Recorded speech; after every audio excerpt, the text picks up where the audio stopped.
Number 10. Justice. Also known as Vance Astrovic, he has latent mutant telekinesis powers that were activated when he encountered his future self, Major Victory of the Guardians of the Galaxy. The Major also traveled back in time and across realities to prevent himself from ever acquiring powers, but instead just activated them early and created an alternate timeline.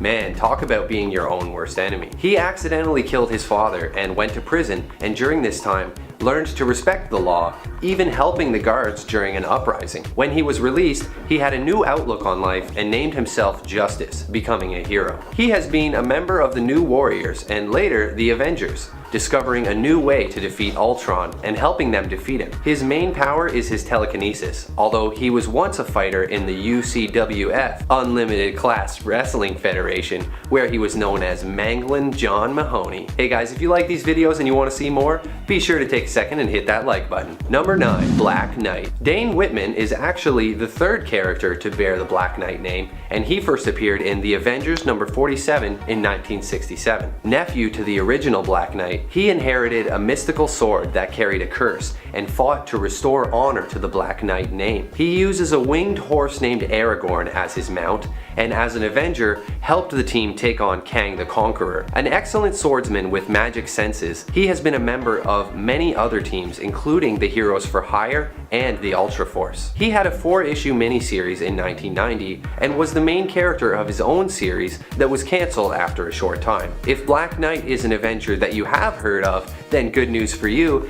he'll be appearing in the upcoming Marvel film Eternals in 2021, played by Kit Harington. If you've seen Game of Thrones, then I'm sure you'll agree he's a great choice. Can't wait to see Jon Snow in the MCU. Number 8. Two Gun Kid. In 1948, Marvel released their first ever Western comic book, Two Gun Kid. An expert gunslinger wrongly accused of murder, he spends his life on the run, but does good everywhere he goes. Just him, his 2 6-guns, and his trusty guitar. Marvel had great success with this and went on to create a whole slew of Western-themed comics, but I'll bet the kid never thought he would one day be riding alongside men in tights as a member of the Avengers. The kid met the Avengers when they went up against the time-traveling villain Kang in 1870 and got along really well with Hawkeye, so he just joins up and helps them take on Kang. Afterwards, he returns to the 20th century with the Avengers. In the modern era, he works alongside She-Hulk, hoping to become her colleague since she works at a law firm, but quickly realizes he'll never be able to catch up on all the new laws and instead becomes a bounty hunter. He rides around in an awesome jet cycle named Lightning, which he uses to fly around the city. Number 7. Hellcat. Real name Patricia Walker. You might recognize her from Marvel's Netflix shows where she's guest starred, but did you know she was also once an Avenger?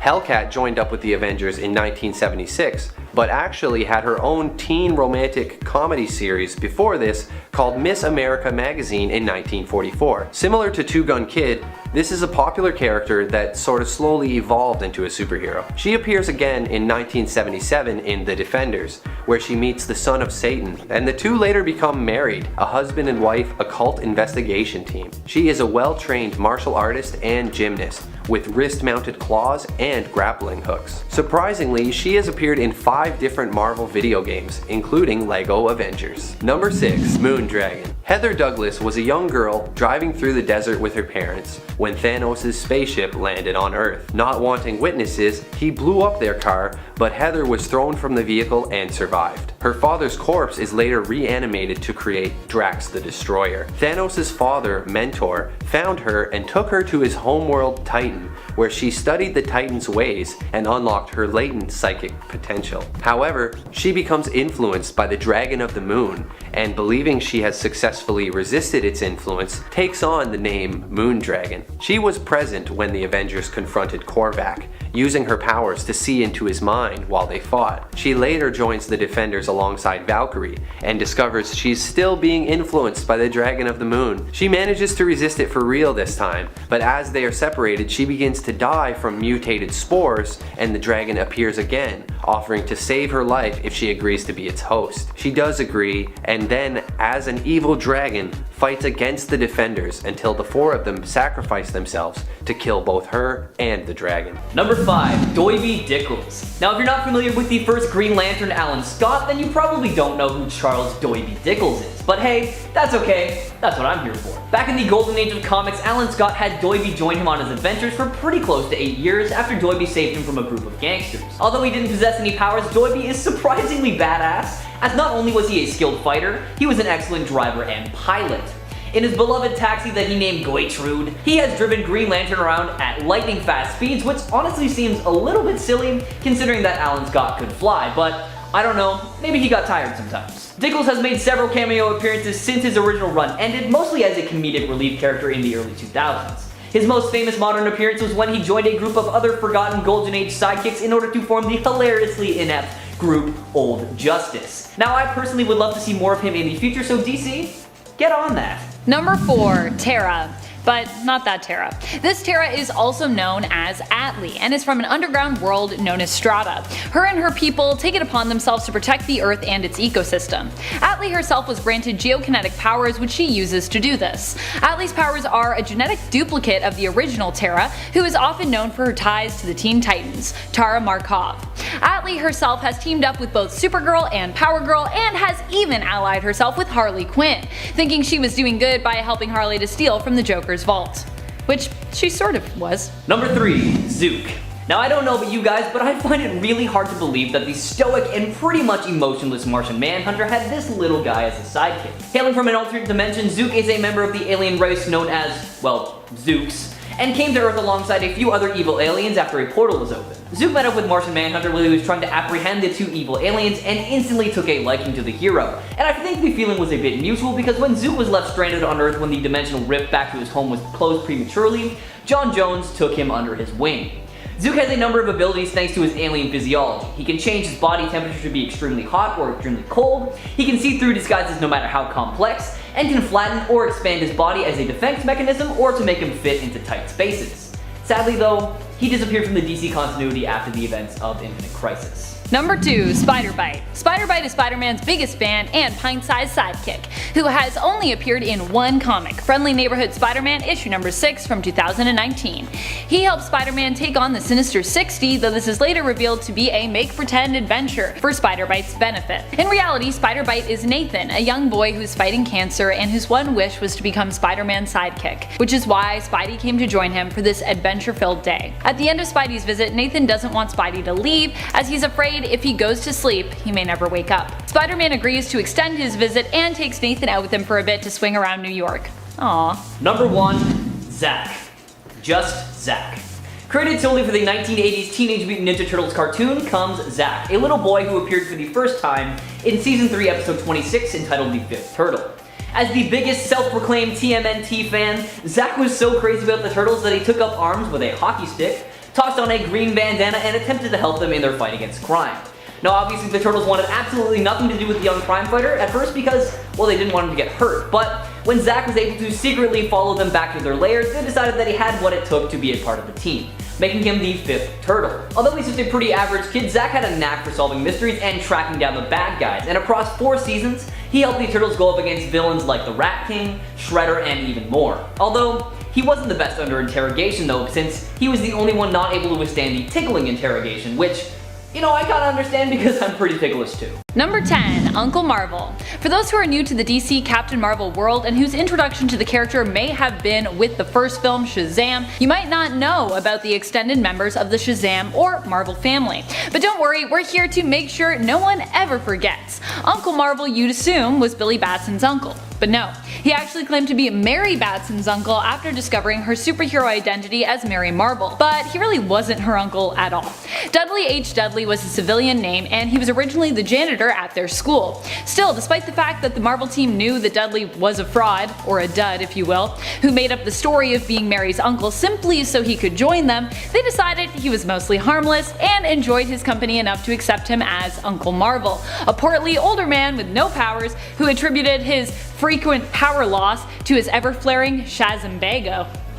Ouch, my Shazambago! Number 9, Sparky. Once a sidekick to one of DC's most underrated heroes, the original Blue Beetle, comes Sparkington J. Northrup, an American orphan who was adopted by Lord Wellington Northrup of Suppleshire, England. All was well and good with his life up until World War II, when Sparky was sent back to the US by his dad for safety, where he ended up becoming the sidekick of the hero Blue Beetle instead. Although he doesn't look like much, Sparky is actually a pretty decent fighter and was a huge asset during his time as Blue Beetle's sidekick. Described by Blue Beetle himself as a fighting, leaping little athlete on whom he can depend on for assistance at all times, it was really strange that he just kinda up and vanished from the series in 1942. However, he did show up again a year later to help the Beetle on the Western Front. Once the war was finally over though, Sparky was able to return to his home in England and retire from the hero business forever. Number 8. Alpha. This Spider-Man sidekick happened to go to the same school as Peter Parker and had a similar accident which granted him superpowers. However, he was known for being an underachiever with a C-grade average, and it was his laziness and lack of responsibility when it came to wielding his powers that prompted Spider-Man to remove Alpha's powers. Alpha originally became Spider-Man's sidekick after Spider-Man helped free him and his parents from Jackal, who had kinda hoped to take Alpha's powers for himself. It was after this encounter that Spider-Man both made him a sidekick and then kinda realized how irresponsible he was and decided to drain his powers using the villain Terminus's power siphoning staff. Slowly, Spider-Man would restore Alpha's powers over time. Alpha's civilian name is Andrew Maguire, no relation to Tobey Maguire, but his name does seem to be in honor of both Andrew Garfield and Tobey Maguire, who had both played Spider-Man on the big screen previous to when his character was created. Number 7. Nyx. Leaving Marvel and DC for a bit of a change, we're going to be taking a look at Image Comics' Carrie Andrews, the on-again, off-again sidekick and love interest of the anti-hero Spawn. Becoming a spellcaster by the age of 4, Carrie was originally just a witch who was interested in Spawn, who named herself Nyx after the powerful Greek goddess. With a vast array of magical abilities including retrocognition, sound manipulation, and a psychic link, Carrie has been a huge help to Al Simmons' Spawn whenever she is by his side. She even at times donned the Spawn costume herself, which gave her all the powers of the Hellspawn alongside her magical abilities. During her time as Al Simmons' sidekick, she journeyed through the pits of hell, was possessed by a demon, and was even depowered by mystical forces. But in the end, she did get them back and decided to leave Spawn altogether, succumbing to the guilt she felt from the time that she betrayed the man she loved. Man, if that ain't true love, I don't know what it is. Number 6. Bob. Bob used to work as a Hydra agent and was basically forced into becoming Deadpool's sidekick when Deadpool infiltrated a Hydra base and ran into the poor goon. He has popped up here and thereafter in the Deadpool comics, often appearing as Deadpool's reluctant or sometimes over-enthused sidekick, often hoping that Deadpool will treat him better this time around, only to be disappointed. At one point, Deadpool bought himself a pirate ship and had Bob join him once more as his sidekick, which meant not that Bob got to dress up as a badass pirate, but instead was forced to wear a parrot costume and finish every sentence with a squawk. During his time serving Deadpool on the ship, he almost died of dehydration due to how stuffy and how hot it was inside that costume under the blazing Caribbean sun. Poor Bob. Number 5. Miss America. Raised in a dimension outside of time and space known as the Utopian Parallel, America Chavez is one of Marvel's newer teen heroes, and she is a powerhouse to say the least. She's been a member of multiple super teams including the Young Avengers, A-Force, the West Coast Avengers, and the Ultimates, and belongs to the younger generation of heroes who will potentially be the stars of Marvel stories in the future. Chavez gained her powers as a young girl from a magical entity that resided where she lived, and these powers are superhuman strength and speed, star portal creation which allows her to travel the multiverse, and of course, hypercosmic awareness alongside a number of other powers and abilities. When her dimension was threatened by black holes, her mothers sacrificed themselves to save it, and Chavez ran away from home to travel across dimensions. This began her journey both literally and emotionally from girl to superhero. Since her introduction, America has taken part in many huge plot points, one of the biggest being her role in Civil War II. Now I won't spoil too much of it for you because it absolutely deserves a read, but let's just say she was smart enough to outsmart Captain Marvel and Spectrum. Appearing for the first time in 2011's Vengeance #1, why not check her out for yourself. Number 4. Captain Universe. Tamara DeVoe, aka Captain Universe, was once a woman who suffered from some pretty bad amnesia after a car crash. Although that's not the greatest outcome, she was also imbued with the power of the Enigma Force in the aftermath, so I guess that's somewhat of a bright side. Now what's the Enigma Force? Well, it is a mystical energy that passes through the microverse in order to protect and preserve the microverse. The wielders of this force are imbued with the Unipower, a facet of the Enigma Force that gives the wielder some pretty sweet powers. In Tamara's case, she was given the ability to manipulate matter and energy, and can also use Univision, which allows allows her to sense things on a subatomic level or at great distances, or she can use it to literally force someone to tell the truth. Her first mission with the Avengers was actually on Mars to stop the powerful beings Ex Nihilo, Abyss, and Aleph from terraforming the Earth in their image. When Tamara approached them, both Nihilo and Abyss recognized her as their literal goddess and the physical manifestation of the universe itself, so they immediately submitted and just agreed to her terms. However, Aleph did not and just straight up attacked her. Captain Universe easily burned the robot to ashes with a single touch, and the Avengers returned to Earth after a very easy job well done. That wasn't her only mission with the team though, but I will let you check that one out for yourself. Give her story a read starting with 2013's Avengers Volume 5, number 1. Number 3, Ares. Inspired by a Greek god of the same name, Ares was initially introduced as an antagonist to Thor. However, in 2006, Ares became more of an anti-hero, which inevitably led to him joining forces with the Avengers. Thanks to his Olympian physiology, Ares possesses superhuman strength, speed, stamina, durability, and agility, and is a true immortal, meaning that he can't die by any conventional means. Not only that, Ares has the ability to manipulate war, strife, combat, and all forms of conflict, including mental, physical, spiritual, and conceptual ones, regardless of the area and numbers involved, meaning he can control how they progress. Immediately following the superhero civil war over its legislation, Iron Man and Ms. Marvel traveled to Ares' construction site to recruit him for their new Avengers team. Agreeing that the heroes had ruined his civilian cover, Ares eventually agreed to join the team after Iron Man threatened to deport him to Olympus if he didn't register with the US government and promised a salary similar to that of his construction job. He played a pivotal role in Ultron's defeat and was also largely responsible for bringing down Norman Osborn's Dark Avengers. That victory was sadly bittersweet though, because it led to his death as he was just straight up ripped completely in half. Don't worry though, like I said, he is a god, so he was resurrected not too long after. Check out his entire story for yourself, starting with his first appearance all the way back in the Golden Age in 1942's Comedy Comics number 10. Number 2, Gilgamesh. Often referred to as the Forgotten One, Gilgamesh's heroic exploits have become so legendary over the millennia that he's often referred to as heroes of myth like Hercules and of course Gilgamesh, which kind of explains his name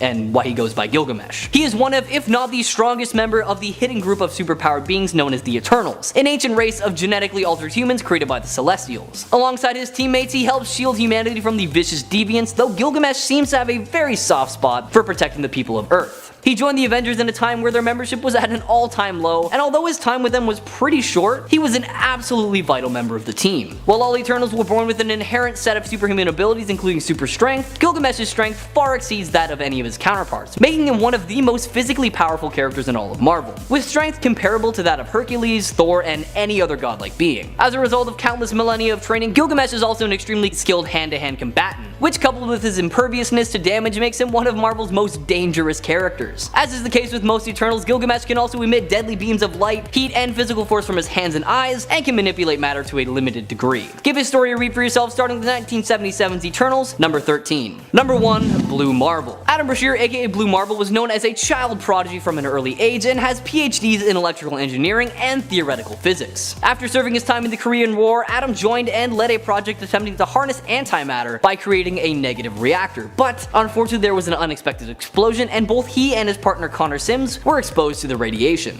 Now Sims wasn't too lucky and his whole body just disassembled, but Adam was able to become a stable antimatter reactor and develop some pretty sweet powers. As Blue Marvel, he possesses super strength that rivals both the Hulk and Thor, can manipulate antimatter into energy blast, can fly, is pretty much invulnerable, and is also pretty much immortal as he ages much slower than the normal human, making him a serious force to be reckoned with. As a part of the Mighty Avengers, both the 1970s and the one led by Luke Cage and the Ultimates, we have seen Blue Marvel go up against the likes of the Deathwalkers, King Hyperion, and one time he even flew straight through Shumagorath's head because why not, right? Not only that, he has been seen able to withstand the blast of a hydrogen bomb and can even go toe-to-toe with Captain Marvel and come out relatively unscathed. So yeah, he deserves the top spot today. Check him out for yourself, starting with 2009's Adam, Legend of the Blue Marvel, number 1. Number 10, Quasar. Wendell Vaughn was once a run-of-the-mill SHIELD agent who was placed in charge of guarding the quantum bands until one fateful day that changed his life forever. One day, AIM androids were sent to steal the bands, and William Wesley had unfortunately passed away just an hour before, so in order to protect them, Wendell put them on himself, and thanks to his lack of killer instincts, he was able to not only control the power of the bands, but also defeat the AIM androids. Now, if you're not familiar with the power of the quantum bands, let me give you a bit of a rundown. The quantum bands draw quantum energy from the universe, and specifically it taps into the quantum zone. With this, Quasar is capable capable of controlling all forms of energy. Now, similar to DC's Green Lantern, he can also use energy to create force fields, armor, and weapons, as well as fly, teleport into the quantum zone, and communicate via radio waves. As a longtime fan of the Avengers, Quasar was honored when Captain America personally invited him to join the team, and as a part of the team, he would go on to fight with them in the Kree/Shi'ar War. Unfortunately, Quasar's duties as the protector of the universe would limit his involvement thereafter though. Check him out in his first appearance as Marvel Boy in 1978's Captain America number 217. Number 9. Mockingbird. Born and raised in San Diego, Barbara Bobby Morse was first introduced as a highly trained SHIELD agent and sidekick of Kazar. However, it wasn't until much later in the Marvel Team-Up series that Morse began using the Mockingbird alias. Now, she doesn't actually possess any superpowers, however, thanks to being injected by a formula, she was bestowed super strength, enhanced agility, and a regenerative healing factor. Couple all that with her extensive training in both hand-to-hand combat and weaponry, and that is a recipe for a valuable member of the Avengers. Now, after eloping with Hawkeye, the two were notified of the formation of the West Coast Avengers, and several Avengers, including Mockingbird herself, left to join the new squad, and her and Hawkeye served as this cute little motivating force for the team. Skip ahead a bit and we see Hawkeye and Mockingbird train the new Great Lakes Avengers, and then during the wake of the Avengers receiving a United Nations charter, both active teams were actually revamped, and Bobby received only one vote to become an active member of the Great Lakes Avengers and ended up going back to the West Coast Avengers. Obviously, there's a whole lot more to her story, so feel free to check it out for yourself, starting with her first appearance as Mockingbird in 1980's Marvel Team-Up number 95. Number 8. Spectrum. Born and raised in New Orleans, Monica Rambeau gained her powers one day while working for the New Orleans Harbor Police when she was exposed and bombarded by extra-dimensional energy. Now classified as an alpha-level threat, she uses her newfound energy form to create energy blasts, alter her appearance, fly, and just a whole lot more. Given the name Captain Marvel by the media, she became friends with many superpowered folks early on and actually served as an Avenger for a period of time, becoming its leader at one point. However, she was forced to step down from the group after way too many injuries. Out of respect for Genus Vel, the son of the original Captain Marvel, she changed her name to Photon so that he could take up the mantle and carry on his father's legacy. Fast forward a little bit past her time with the Mighty Avengers, we see Monica, now known as Spectrum, join the newly formed Ultimates. However, after the second superhuman civil war, the team was disbanded by the government because of the way they dealt with conflict. They did later reassemble to investigate Eternity at the request of Galactus, and eventually the team was combined into Alpha Flight, and they are working to keep people safe to this very day. Now, if you want to know more about Monica's origin story, check her out in her first appearance in 1982's Amazing Spider-Man Annual number 16. Number 7. Wonder Man. One of the Avengers' more troubled team members, the ionic energy-powered superhero Simon Williams, who has a long history with the Avengers that goes all the way back to his debut. Now, Simon inherited his father's company, Williams Innovations, and ended up running it straight into the ground with the help of competition from Stark Industries. He was then later arrested for embezzling funds from the company, giving him a bitter hatred for Iron Man that was then leveraged by the supervillain Baron Zemo as a plot against the Avengers. After being given powers by Zemo, however, Simon betrays him and chooses to fight alongside the team he once fought against. The exact nature of his powers isn't always clear, but regardless, this energy gives his body a massive power up beyond the capabilities of normal humans. One of the powers being, of course, super strength. Wonder Man's strength is said to be on par with Thor and even possibly Sentry, as one time he literally knocked out Thor with just one punch, and this is a result of the experiments by Zemo. Wonder Man is also imbued with ionic energy, giving him super stamina, speed, agility, and then flight and reflexes, as well as making him pretty much indestructible. Wonder Man can also absorb various forms of energy, including antimatter, is able to project powerful energy blasts at will, and can even exist as pure energy if he wants to.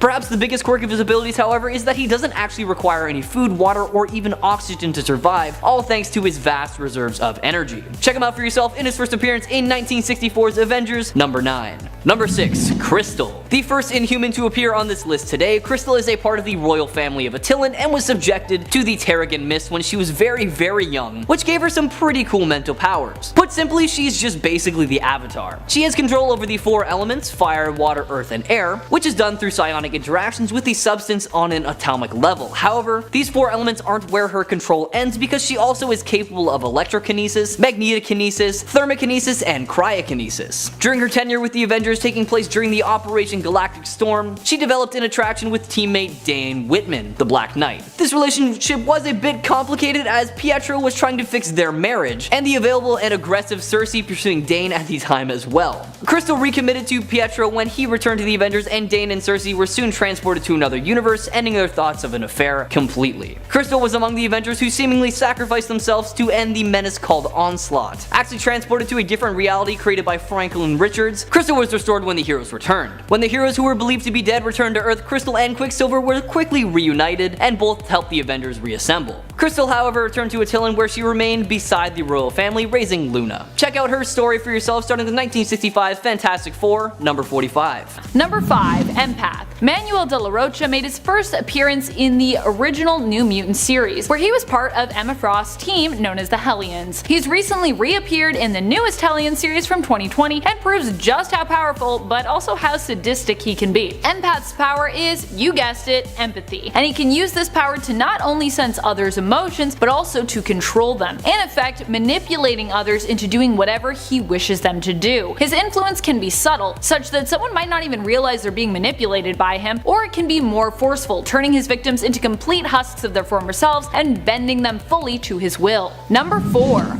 Vulcan. Vulcan is one of the most powerful mutants around, being an Omega level mutant, skilled in energy manipulation and absorption. Yet he is somehow the lesser known of all the Summers despite his insane power levels. He has also demonstrated the ability to absorb his opponent's powers as well and use them for himself on the rare occasion. Vulcan is the youngest Summers brother, also known as Gabe Summers, and we only learned of his existence in 2006 when he first appeared in the comic X-Men Deadly Genesis issue number 1. And yet he is considered the most powerful of these three. Number 3. Orphan Maker and Nanny. Orphan Maker still remains a relatively mysterious character, though is also one who still proves to be a force to be reckoned with in combat. Orphan Maker is also known as Peter and was part of a plot of Mr. Sinister's originally. However, when Mr. Sinister decided that Peter could not be controlled, he decided to eliminate him. Nanny, an insane cyborg, however, saved him, believing it was her responsibility to look after orphan mutant children and protect them. Although I will say she's got a weird way of going about it. While insane, Nanny was also once a scientist and remains quite intelligent. She actually outfitted Orphan Maker with weapons and a powerful suit to help her in her task. While it's still unclear as to what Orphan Maker's true mutant powers are, and while he seems to still have the mind of a child, probably due to Nanny's manipulation, his suit and weapons make him a formidable foe in combat, and he often uses pixie dust in battle to help Nanny influence and control the minds of their opponents, as she herself is a telepath, but a weak one, so she needs a little bit of help. Needs a little bit of pixie dust. Even during a fight with Cyclops, Scott's optic blasts were unable to harm Orphan Maker while he was in his armor, with Scott's blast simply reflecting off the armor, causing more harm than help, really. Number 2. Trinary. Considering the modern age we live in, Trinary is a pretty powerful mutant. Her abilities allow her to control all tech that is within her line of sight. She has used these powers to move massive sums of money digitally and to manipulate and control Sentinel tech. Currently on Krakoa, Trinary is one of the few technopathic mutants trusted with the important project known as Sleeping Giant, wherein mutants monitor for upcoming advancement in Sentinel technology, such as Nimrods or the creation of a mother mold, so that they can ideally put a stop to its development. Project Sleeping Giant were instrumental in helping the X-Men to destroy a mother mold that Orchis was creating before it went online. Number 1. Bailey Hoskins. Now you might think I'm joking here if you happen to know the obscure Bailey Hoskins, but I'm really not. Bailey appeared in his own miniseries titled X-Men, Worst X-Man Ever. He was known for being the worst X-Man ever because his ability only allowed him to do one thing, explode. But he didn't have any regeneration powers, so he basically was a mutant who could never use his powers, otherwise he'd kill himself. It's kind of a one-hit wonder. So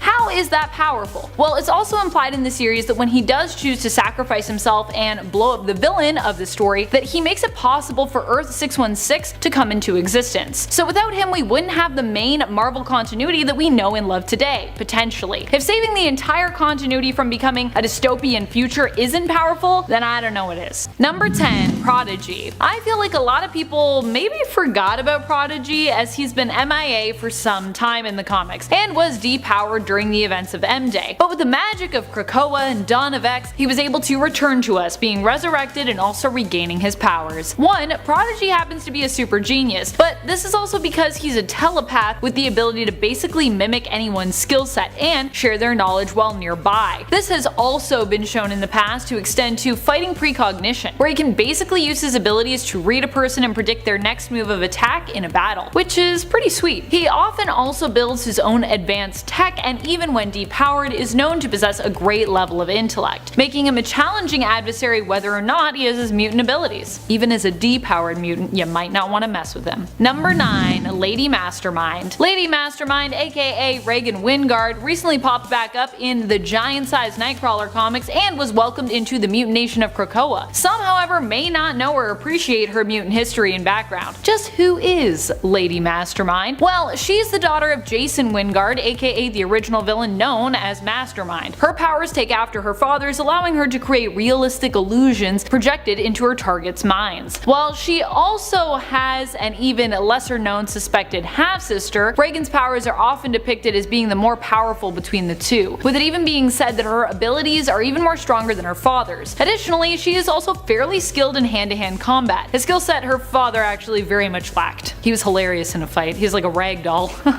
Sorry Mastermind. Number 8.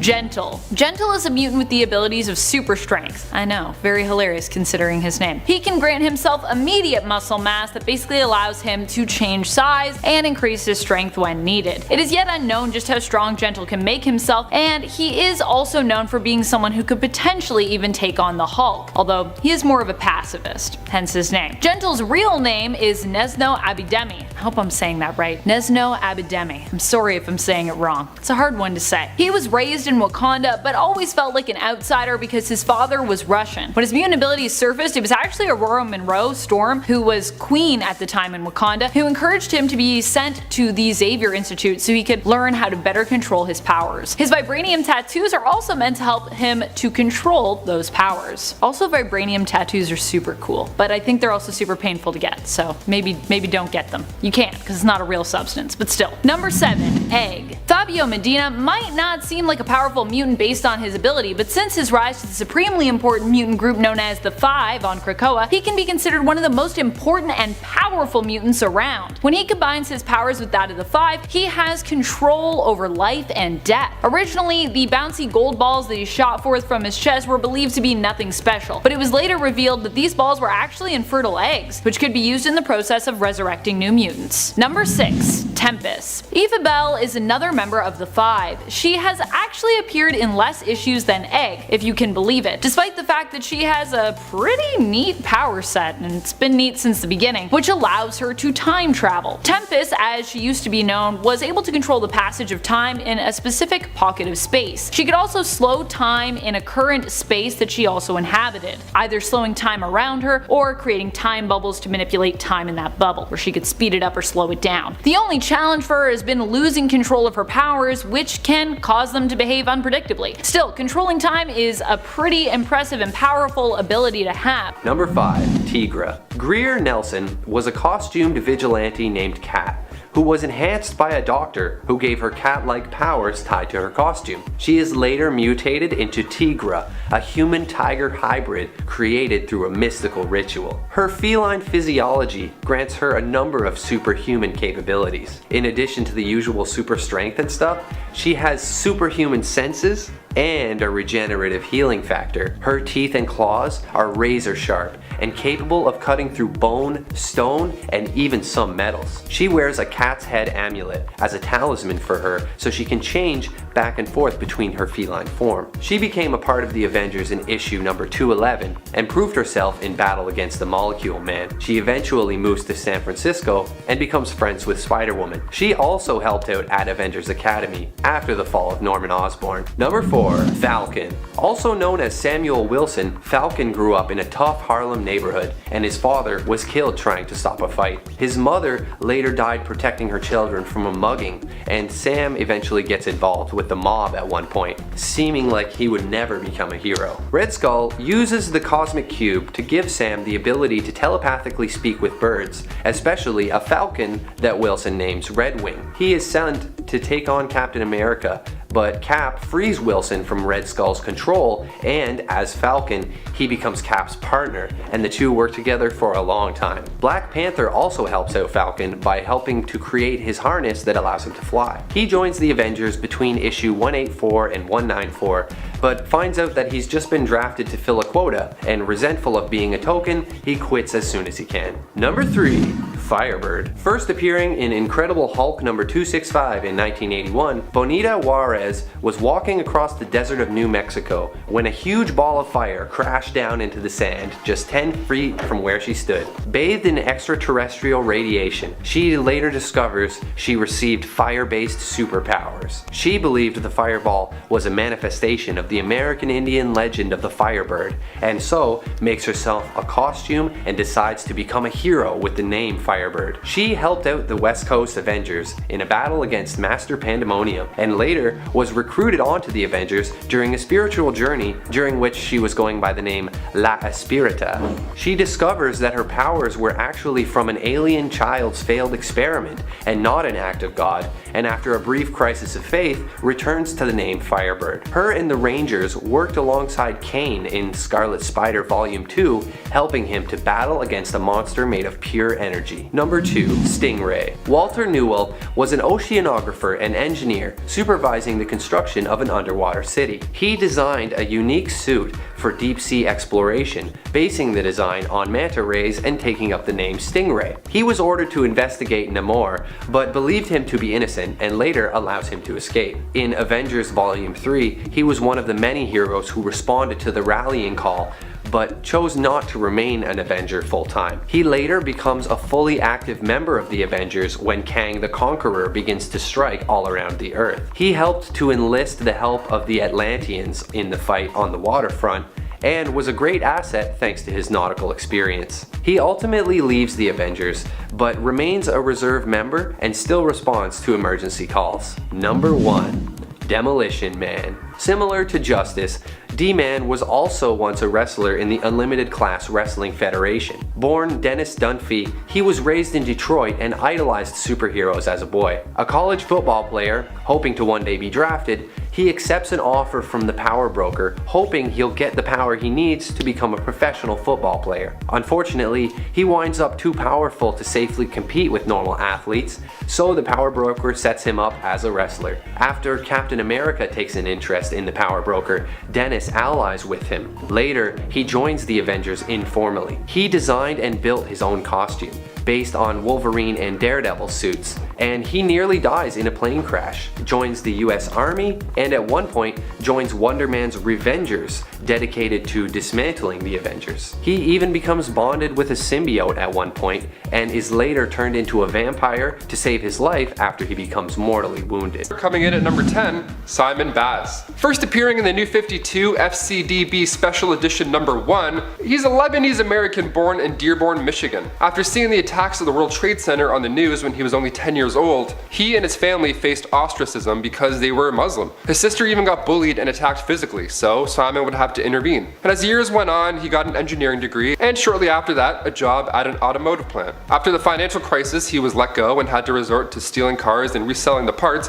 just to make ends meet. He was also a great street racer and even made some dough that way. Accidentally stealing a truck filled with explosives, Simon ends up getting arrested and they suspected him as a terrorist, sending him over to Guantanamo Bay. Ignoring his pleas of innocence, Simon was nearly tortured. It was then a Green Lantern ring popped into the room to save the day, removing him from the facility. So what makes Simon stand out? Besides his strong origin story, he has emerald sight. Yeah, that's right, Simon Baz can see glimpses of the future. He also used to carry a gun with him even while wielding the Green Lantern ring. Why? Well, because he didn't trust a whole lot of people, and he wanted to back up in case the ring failed him, which it did a couple of times. The ring itself, it's actually 2 rings forged into 1.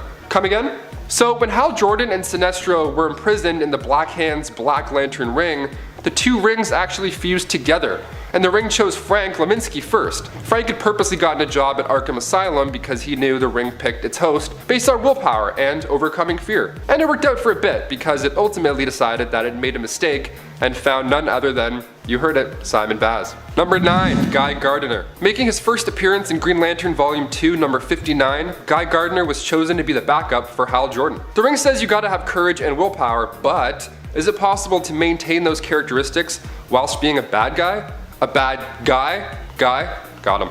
Turns out it is very possible. While the events of the Blackest Night unfolded, Green Lanterns were exposed to other rings, and with his temper issues, he was bestowed the Red Lantern ring. He actually had both at one point. Christmas colors, fun, how beautiful. I mean, this guy may be a bit of a meanie, but ultimately with his willpower, he's proven that he can still be a hero after all. Nice. See, this is a character arc I would love to see in theaters. We need more Green Lantern movies like this. I mean, even in his early life, Guy was abused by his father Ronald. And I feel like these character arcs and backstories are important to see, especially when anger and willpower are balanced in his life story. These origins are relatable. Make it happen. Number 8, Chip. This one is too fun not to include. Making his first appearance in Green Lantern Volume 2, Issue 149, Chip is, well, look it up, obviously. So basically, the Crapster army invaded Sector 1014, and once they killed that Green Lantern, Dr. Abex took his army and went to his homeworld, Hyven. This little man Chip was sentenced to death to set an example. Don't do it, look at him, please. He was the leader of the Hyvenite resistance, so it made sense to do it, I guess. Chip was then visited by one of the Guardians of the Universe, gave him a Green Lantern ring, and Bob's your uncle. So one thing I love about this dude is that he's a chipmunk, squirrel looking thing. He's so cute, and as you may have noticed, but that doesn't stop him from killing it.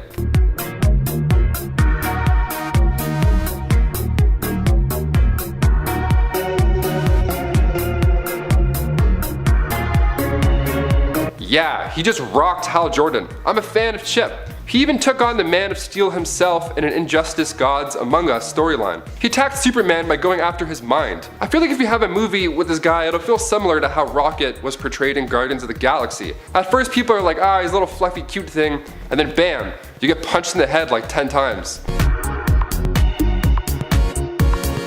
Number 7, Salak. Who's next on our list? None other than Chip's best friend. Salak is this cool looking 4-armed alien Green Lantern from Sligia, one of them's right, who is a protector for the Book of Oa. He's quite tall, has pink skin and a beak-like mouth. Making his first debut in Green Lantern Volume 2, Issue 149, Salak is actually second in command right behind the Guardians of the Universe. Nice. He's a veteran with his power ring, so he doesn't really rely on it until he absolutely needs it. He's a pessimist and he's kind of a loner. I mean, aren't we all at some point? Come on. His importance doesn't go unnoticed. Being the protocol officer of the Corps, he plans missions and answers to none other than the Guardians of the Universe. It's kind of cool having your boss the Guardians of the Universe. Nice. And as I said earlier, his best friend is Chip. So once Salak was too late stopping the execution of Sinestro, so the Oa battery ended up being destroyed, making his ring inoperable. So he headed to Hyven to reunite with Chip, whose ring was one of the few that still worked. Clutch! So Salak acted as an advisor to him. What a power duo. I'd love to play Salak in a movie. I feel like I have the lankiness. I don't know. What do you think? He's taller than me. I mean, he's like 7 feet. I'm not too far off. Maybe. We'll see. Number 6, Chaselon. Your species have any problem with that? No, my arms are non-organic. I do, however, get silica mites. Fascinating.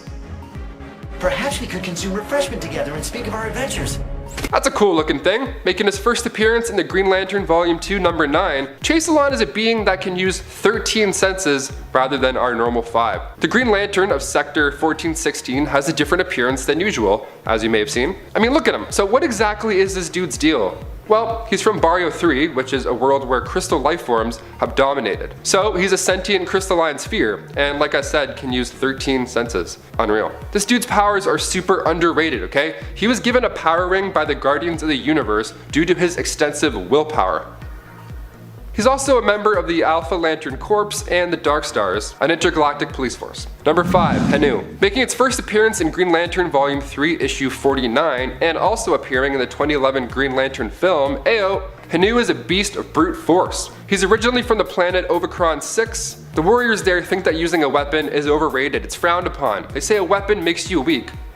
Okay, super badass. So he relies on his own strength rather than the ring. That's cool. Yeah, I have a ring, but I'd rather just punch you in the head. It's easier. This sure did come in handy when he was freed from a prison from Hal Jordan and Guy Gardner. He tore the place up without even using the ring. And when he does use it, it's insane, okay? So during the Sinestro Corps War, he finally used the ring to punch through Horku. And Horku's the same species as Hanu, so that doesn't shine light on how strong this dude is. I don't know what will. Number 4, Alan Scott. The The Golden Age Green Lantern, making his debut in 1940 back in the All-American Comics number 16. He's the first ever Green Lantern, so of course I'm going to include him in this list. He actually forged a Green Lantern from a meteor. This dude was around even before the Green Lantern Corps, so he's not too popular with the current run of things. So he gets his power in a much different way than all of the other Green Lanterns. He actually uses a ring that's magic based instead of being linked to the central battery on Oa. I feel like we need to see this origin story on this big screen ASAP.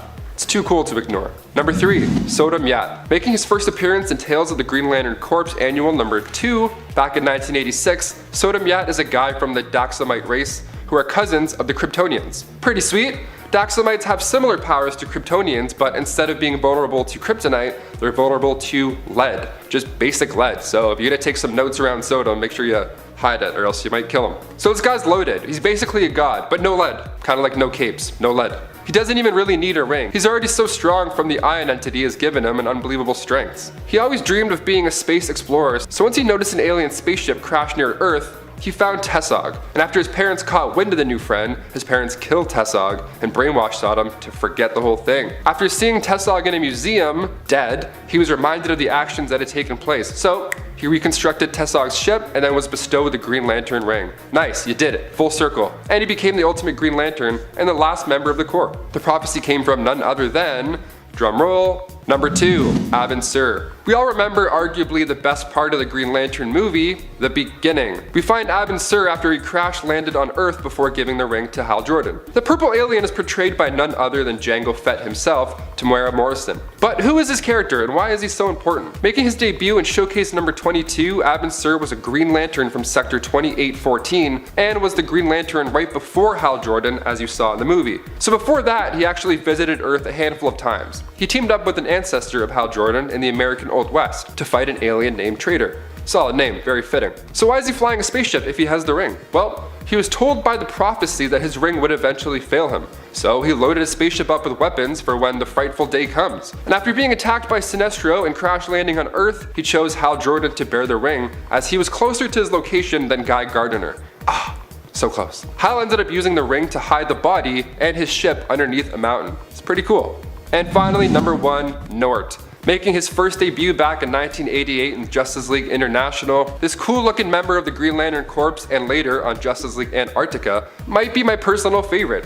He's a funny little quirky dude. He reminds me of, I don't know, me maybe? Who knows? He's this quirky underdog, literally. Look at him, he's a dog. He instantly reminded me of Peppy Hare from Star Fox, just like this wise looking dude. He's actually disliked by other heroes and is often looked upon as the loser despite how incompetent he may be. Okay, maybe I don't relate to this guy as much as I thought. Or do I? He can't even read a map. So I mean, come on dude, you gotta figure it out. He tries his best though, he's brave and he's super honorable. I feel like a character such as himself would be great to see in live action. I mean, I'm sure there's a lot of people who would relate. He kinda reminds me of Dustin from Stranger Things, the way he wants to help, and he has his moments where he genuinely kicks some ass. Nort's uncle, Newt, pushed him through the Green Lantern training, so he's more than capable when the opportunity arises to do so. Kicking off the list at number 10, Wasp. Sometimes size matters. I mean, the Incredible Hulk can eat a car and then squish another car and toss it across San Francisco. That's awesome. But sometimes size doesn't necessarily matter. Janet Van Dyne may be small, but just like Ant-Man, she packs a mean punch. She made her first debut back in Tales to Astonish issue 44, and in the early 60s, she became a founding member of the Avengers. After her soon-to-be husband, Hank Pym, genetically altered her and gave her the ability to shrink down using Pym particles. She was also given biosynthetic wings implanted in her back to help her fly around while she fires bioelectric energy stings at bad guys. Donning the nickname the Wasp, she became Ant-Man's partner, and fans are excited that the release date being announced last week, we now get Ant-Man's third movie, Ant-Man and the Wasp: Quantumania, and it hits theaters February 2022. So in the MCU, Janet is finally an Avenger post-Endgame, and in Avengers issue 1, well, she was already on the roster. Number 9, Black Knight. Dane Whitman made his comic book debut in Avengers issue 48. He inherited his uncle Garrett's castle and had no idea that his uncle was the villain, the Black Knight. He found the Ebony Blade and passed its test, becoming the new Black Knight. He then decided to join the Masters of Evil like his uncle did, but he was going in undercover. He was on the good side, so he wanted to help the Avengers, but they still needed more. They didn't trust him quite enough yet. In Avengers issue 71, funny enough, titled Endgame, Dane joins the Avengers. Well, kind of.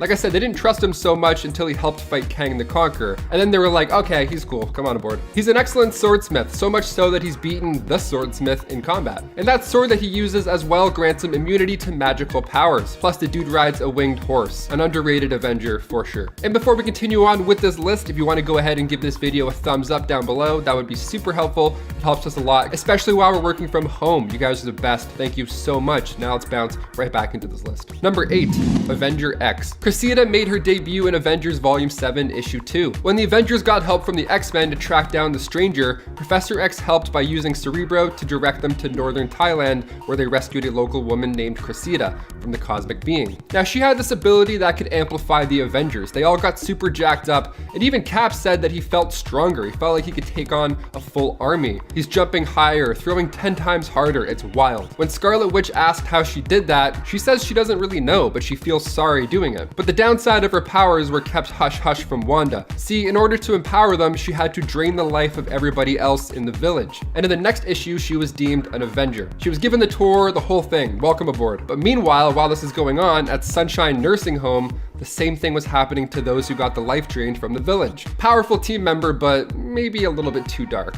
Number 7, Squirrel Girl. On to something a little bit more bright, let's go on to Doreen Green. She made her comic book debut in Marvel Superheroes Volume 2, Issue 8, back in the early 90s. She was born with these fantastic squirrel-like abilities, tail included. She learned she could communicate with squirrels at just age 10. Now this sounds like a fairy tale so far, but don't let the tail fool you. She packs an incredible punch. For example, in an early comic, she took on Dr. Doom. In Marvel Superheroes Issue 8, she bumps into Stark, gives him a run for his money in order to prove how powerful she is, and then she shows Tony her powers. She jumps, she hops, she climbs all around. It's pretty impressive. Squirrels start coming in from everywhere, and then all of a sudden they're commanded to jump onto Tony. And then Dr. Doom came and interrupted the whole thing. He jammed Stark's electronics, and in order to save Tony, she sent that horde of squirrels onto the Doom ship. It was amazing. And then voila, Stark is free thanks to the insane squirrel posse. Then the squirrels get down to Doom, and then he leaves. He taps out. He's like, I don't want anything to do with this. This is way too much for me. Guy straight up ran away. Doreen later joined the US Avengers on their 2017 run. Number 6, Sandman. Believe it or not, Sandman was once an Avenger. William Baker made his comic book debut in 1963 with The Amazing Spider-Man issue 4. And yeah, sure, most of the time the Sandman is considered a villain, but that's why we have to mention this small change of heart, because even bad guys, it's possible to change. It happens. He bumped into the Thing, a similar looking guy, you know, being big and beige and big and all. So they had a little chat about life and how to use your abilities maybe for the greater good. So we started to help Spider-Man a bit here and there, and then in Avengers issue 329, Captain America announced a new Avengers team, and on that roster was Sandman. He was one of the 7 reserve members. He of course didn't last long because, well, he was a reserve member for one, and coming from the villain side already, I'm sure he wasn't too committed. How great would that have been if the good guys had a sand dude? Wouldn't that be great? We could use the sand guy. Number 5, Triathlon / 3D Man. Okay, 3D Man / Triathlon, aka Delroy Garrett Jr. He joined the team in Avengers Volume 3, Issue 27. He showed up and just whooped everybody's ass. It was great. The team basically had to hire him on the spot. They had no choice. But before this, he grew up running, hence his name Triathlon. He competed in the Olympic Games and he was crushing it. That was until he tested positive for steroids. Then he got his 3 medals taken away from him. So he turned to religion, to the triune understanding, and the group's founder, Jonathan Tremont, had found a fragment of a mysterious object and used it to give Garrett the powers of 3D Man, the 3D Man himself. Look out. I would see a 3D Man movie in 3D. God, what a ride that would be. You just don't put on the glasses and you don't see half the movie. You're like, oh, I get it. It's cool, it's cool. Number 4, US Agent. Okay, spoilers coming in hot for Falcon and the Winter Soldier. If you haven't watched it yet, pause this video, watch the entire series, and then come back and click play. It's easy. John Walker is known for being the hothead that replaces Captain America in the show and in the comics. He went as far as injecting super soldier serum into his own body, but he didn't become Steve Rogers. Instead, he killed a guy with the Captain America shield. It's kind of brutal. And by the time the show ends, the shield is back in the hands of Captain America, Sam Wilson, and Walker becomes US Agent, officially. The suit's black, so it's, you know, official and all. And in the comics, he eventually joined the ranks of the West Coast Avengers, and it feels like this is where the Avengers are going in the MCU currently. Because in the comics, when Hawkeye moved to the West Coast and set up an Avengers team there, the government wanted to put somebody official, kind of out of the superhero loop, in there just to make sure things are going smoothly. Now at this time, the Vision was also a bit of a problem, so that move made sense. So they sent in US Agent. Now with Vision being white in the MCU, I feel like they're kind of heading there. This is getting good. It's getting tricky. Number 3, Hawkeye. I have to mention Hawkeye because he's one of the 1960s Avenger recruits, and he's one of the big 6 in the MCU, and I feel like he doesn't get enough credit on screen still. Like in the comics, he becomes Goliath. It's epic. When the West Coast Avengers were assembled, Hawkeye was the leader of the team, like I said. But for a little bit, that was until they thought the US Agent would be a better replacement for leadership. So he ended up coming in and then taking over as the new leader. So things get a little wonky. So Hawkeye thought, no sweat, I'll get some Pym particles and we'll see who the biggest guy is after all. And then he became this. Number 2, the Sentry. He made his first appearance in Sentry issue 1. Meet Robert Reynolds. He was a struggling addict who made his way into a laboratory and discovered something called the Golden Sentry Serum. So he consumed it, and then he got the surprise of a lifetime when he was given the power of 1,000,000 exploding suns. So back in 1947, Project Sentry was put together by the remnants of the US Operation Rebirth and Canada's Department K. They joined forces and they wanted to recreate the super soldier serum, but they magnified its effects 100,000 times. That plus a cool outfit in the mix, and now we have a new superhero. So after this, Robert fought alongside the X-Men, the Fantastic Four, and of course, the New Avengers. He's a really powerful guy. He once became a Horseman of Apocalypse. He was the Horseman Death. And then he ended up going crazy because he thought he was the heir of Apocalypse. It was a whole thing. It was crazy. And finally, number 1, Hercules. Of course, we can't forget the son of Zeus. Come on, the king of the Olympian gods, another 60s recruit, Hercules. He made his first Silver Age appearance in Journey into Mystery Annual issue 1 in 1965, and in Avengers issue 45, he and the rest of the team went against the Super Adaptoid. And right after the dust had settled, Hercules was standing with the team, expressing how bright the sun doth shines. Somebody even put his name on a sign. That's how you know it's official. As soon as a 19-year-old starts painting your name on it like a Katy Perry concert, bam, you made it. So with Russell Crowe reportedly cast as Zeus in the next Thor installment, we may be closer to Hercules than we think. Number 10, Bullseye. What do you do when you have a supervillain whose power is being able to hit practically any target? Well, you have him replace a superhero who can pretty much do the same. Bullseye, a mysterious assassin who we still don't even know the full name of beyond Lester Somebody, is most well known for frequently clashing with Daredevil and being under the employ of Kingpin. However, after using his sociopathic talents during the Skrull invasion and aiding the Thunderbolts, Bullseye was given the position of being a replacement Hawkeye, a position he kept threatening to lose as his murder sprees began drawing more and more attention to the villainous side of Osborn's Avengers team. Who knows, maybe we'll get a season 2 of the Disney Plus Hawkeye show and get to see an evil Hawkeye on screen after all. Number 9, Toxie. Toxie is one of the worst there is out there. She is June Covington, a post-grad who was working at NYU and became obsessed with perfecting the human genetic code. She succeeded in doing so and aimed to use her research to fix a man who she found to be perfect except for a birth defect in his arm. In issue number 1 of Osborn, we learned that the man, Edward Wynn, would however refuse her help and attempt to have her imprisoned for her extreme research methods and basically eugenics-focused science. But she'd get back at him later on. Claiming to have changed her ways, she lured him to her lab, paralyzed him, and then left him trapped there to rot. Toxie ends up joining the Dark Avengers team following Norman Osborn's escape from the raft. She becomes the new Scarlet Witch of his team and also ends up romantically involved with Norman, despite initially showing disinterest in him the first time they met when she was drumming up money to fund her research. Number 8, Ares. Tell me if you've heard this one before. The gods of one of mankind's most well-spread mythologies are actually advanced beings from their own unique pocket dimension, so powerful and advanced compared to the people of Earth that we can only qualify them as godlike. Well, this is the explanation given in the Marvel Universe for both the Greek and Norse gods, and perhaps that's why Norman Osborn was able to use them so interchangeably when searching for a replacement Thor. While the Greek god of war Ares had been on good terms with the Avengers before Osborn was placed in charge, he was one of the few superpowered beings who saw nothing wrong with the change in leadership and would go on to lead the Dark Avengers assault on Asgard. Asgard may be gone in the MCU already, but that doesn't mean I'm still not itching to see Thor and Loki take on another Pantheon's god. Bring it on, Marvel. Number 7, Aya Peak. Aya Peak is one of the alternate darker versions of Spider-Man. Overall, a pretty deadly and cool character inspired by an actual worshipped and feared deity of the Mochi civilization, which flourished in northern Peru from the 1st to 8th century CE. Pretty neat stuff. Aya Peak ended up joining Norman Osborn's Dark Avengers team that was assembled after he escaped the raft. I think he'd be a cool character to have for his overall appearance. He has like snakes for hair, fangs, and a spider-like body with multiple limbs, but he'd also just be cool to act as an anti-Spider-Man, being literally a man, or well, God really, who is part spider but is known for his more cruel and violent approach. His name is really Aya Peak the Decapitator, so yeah. Also, what's up with Dark Avengers and gods? Apparently that's a thing. Number 6. Scar. You might have heard that the Hulk briefly lived as a gladiator on the distant world of Sakaar, but did you know that in the comics he wound up actually having a son from this adventure? The offspring of the Hulk and Kyera the Old Strong, Scar's mother died so that he might live during the destruction of his planet, and eventually made his way back to Earth following in his father's footsteps. While initially seen as a threat by many of the world's heroes, Scar wound up being one of the few Dark Avengers to redeem himself. He was secretly a double agent for Steve Rogers all along, right under Norman Osborn's nose.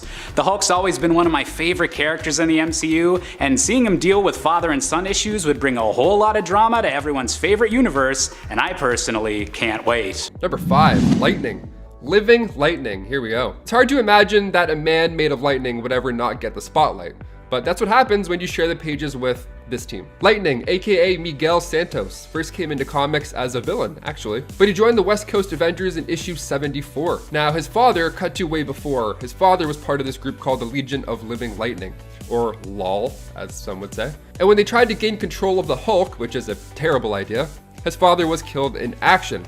Again, terrible idea, don't fight the Hulk. So Miguel wanted to learn more of his father in the Legion, so he broke into the Legion's headquarters, and while he was snooping around, one of the machines turned on, and he turned into a living energy. Now, he almost joined the Great Lakes Avengers at one point, but only because he thought GLA meant Gay Lesbian Alliance. I don't think Great Lakes are as exciting, but you never know. We have one over here, it's Lake Ontario. It's way too cold and smelly. No.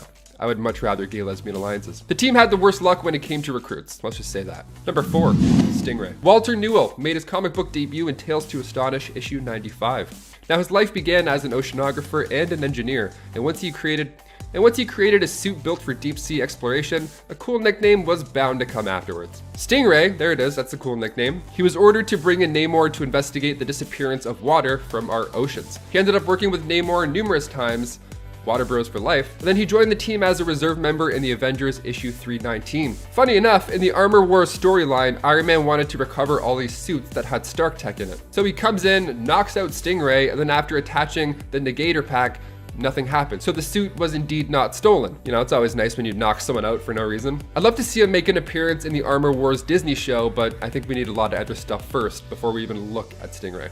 Although he is cool. Number 3, Jack of Hearts. Jonathan Hart, son of Philip Hart, a brilliant scientist who developed a liquid called Zero Fluid, and his mother was actually part of the Contraxian race.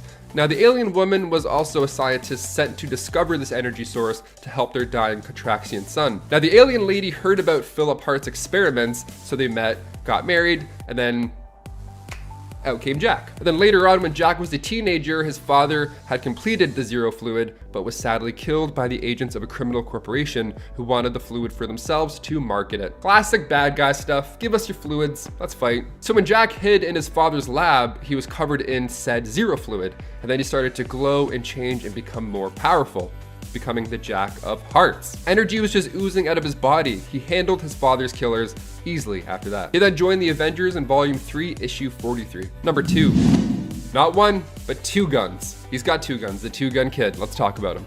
Of course, we can't forget this rootin' tootin' Avenger.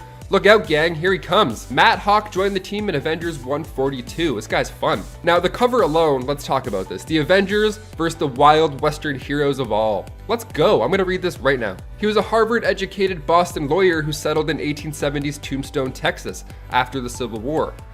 Like the Civil War, not Civil War, like the Civil War. You get it? I don't really have to pitch what his life was pre-Avengers. I mean, there's horses, there's shooting, there's lots of nice boots. One day he saved the life of this elderly man. He was getting picked on by a rootin' tootin' gang.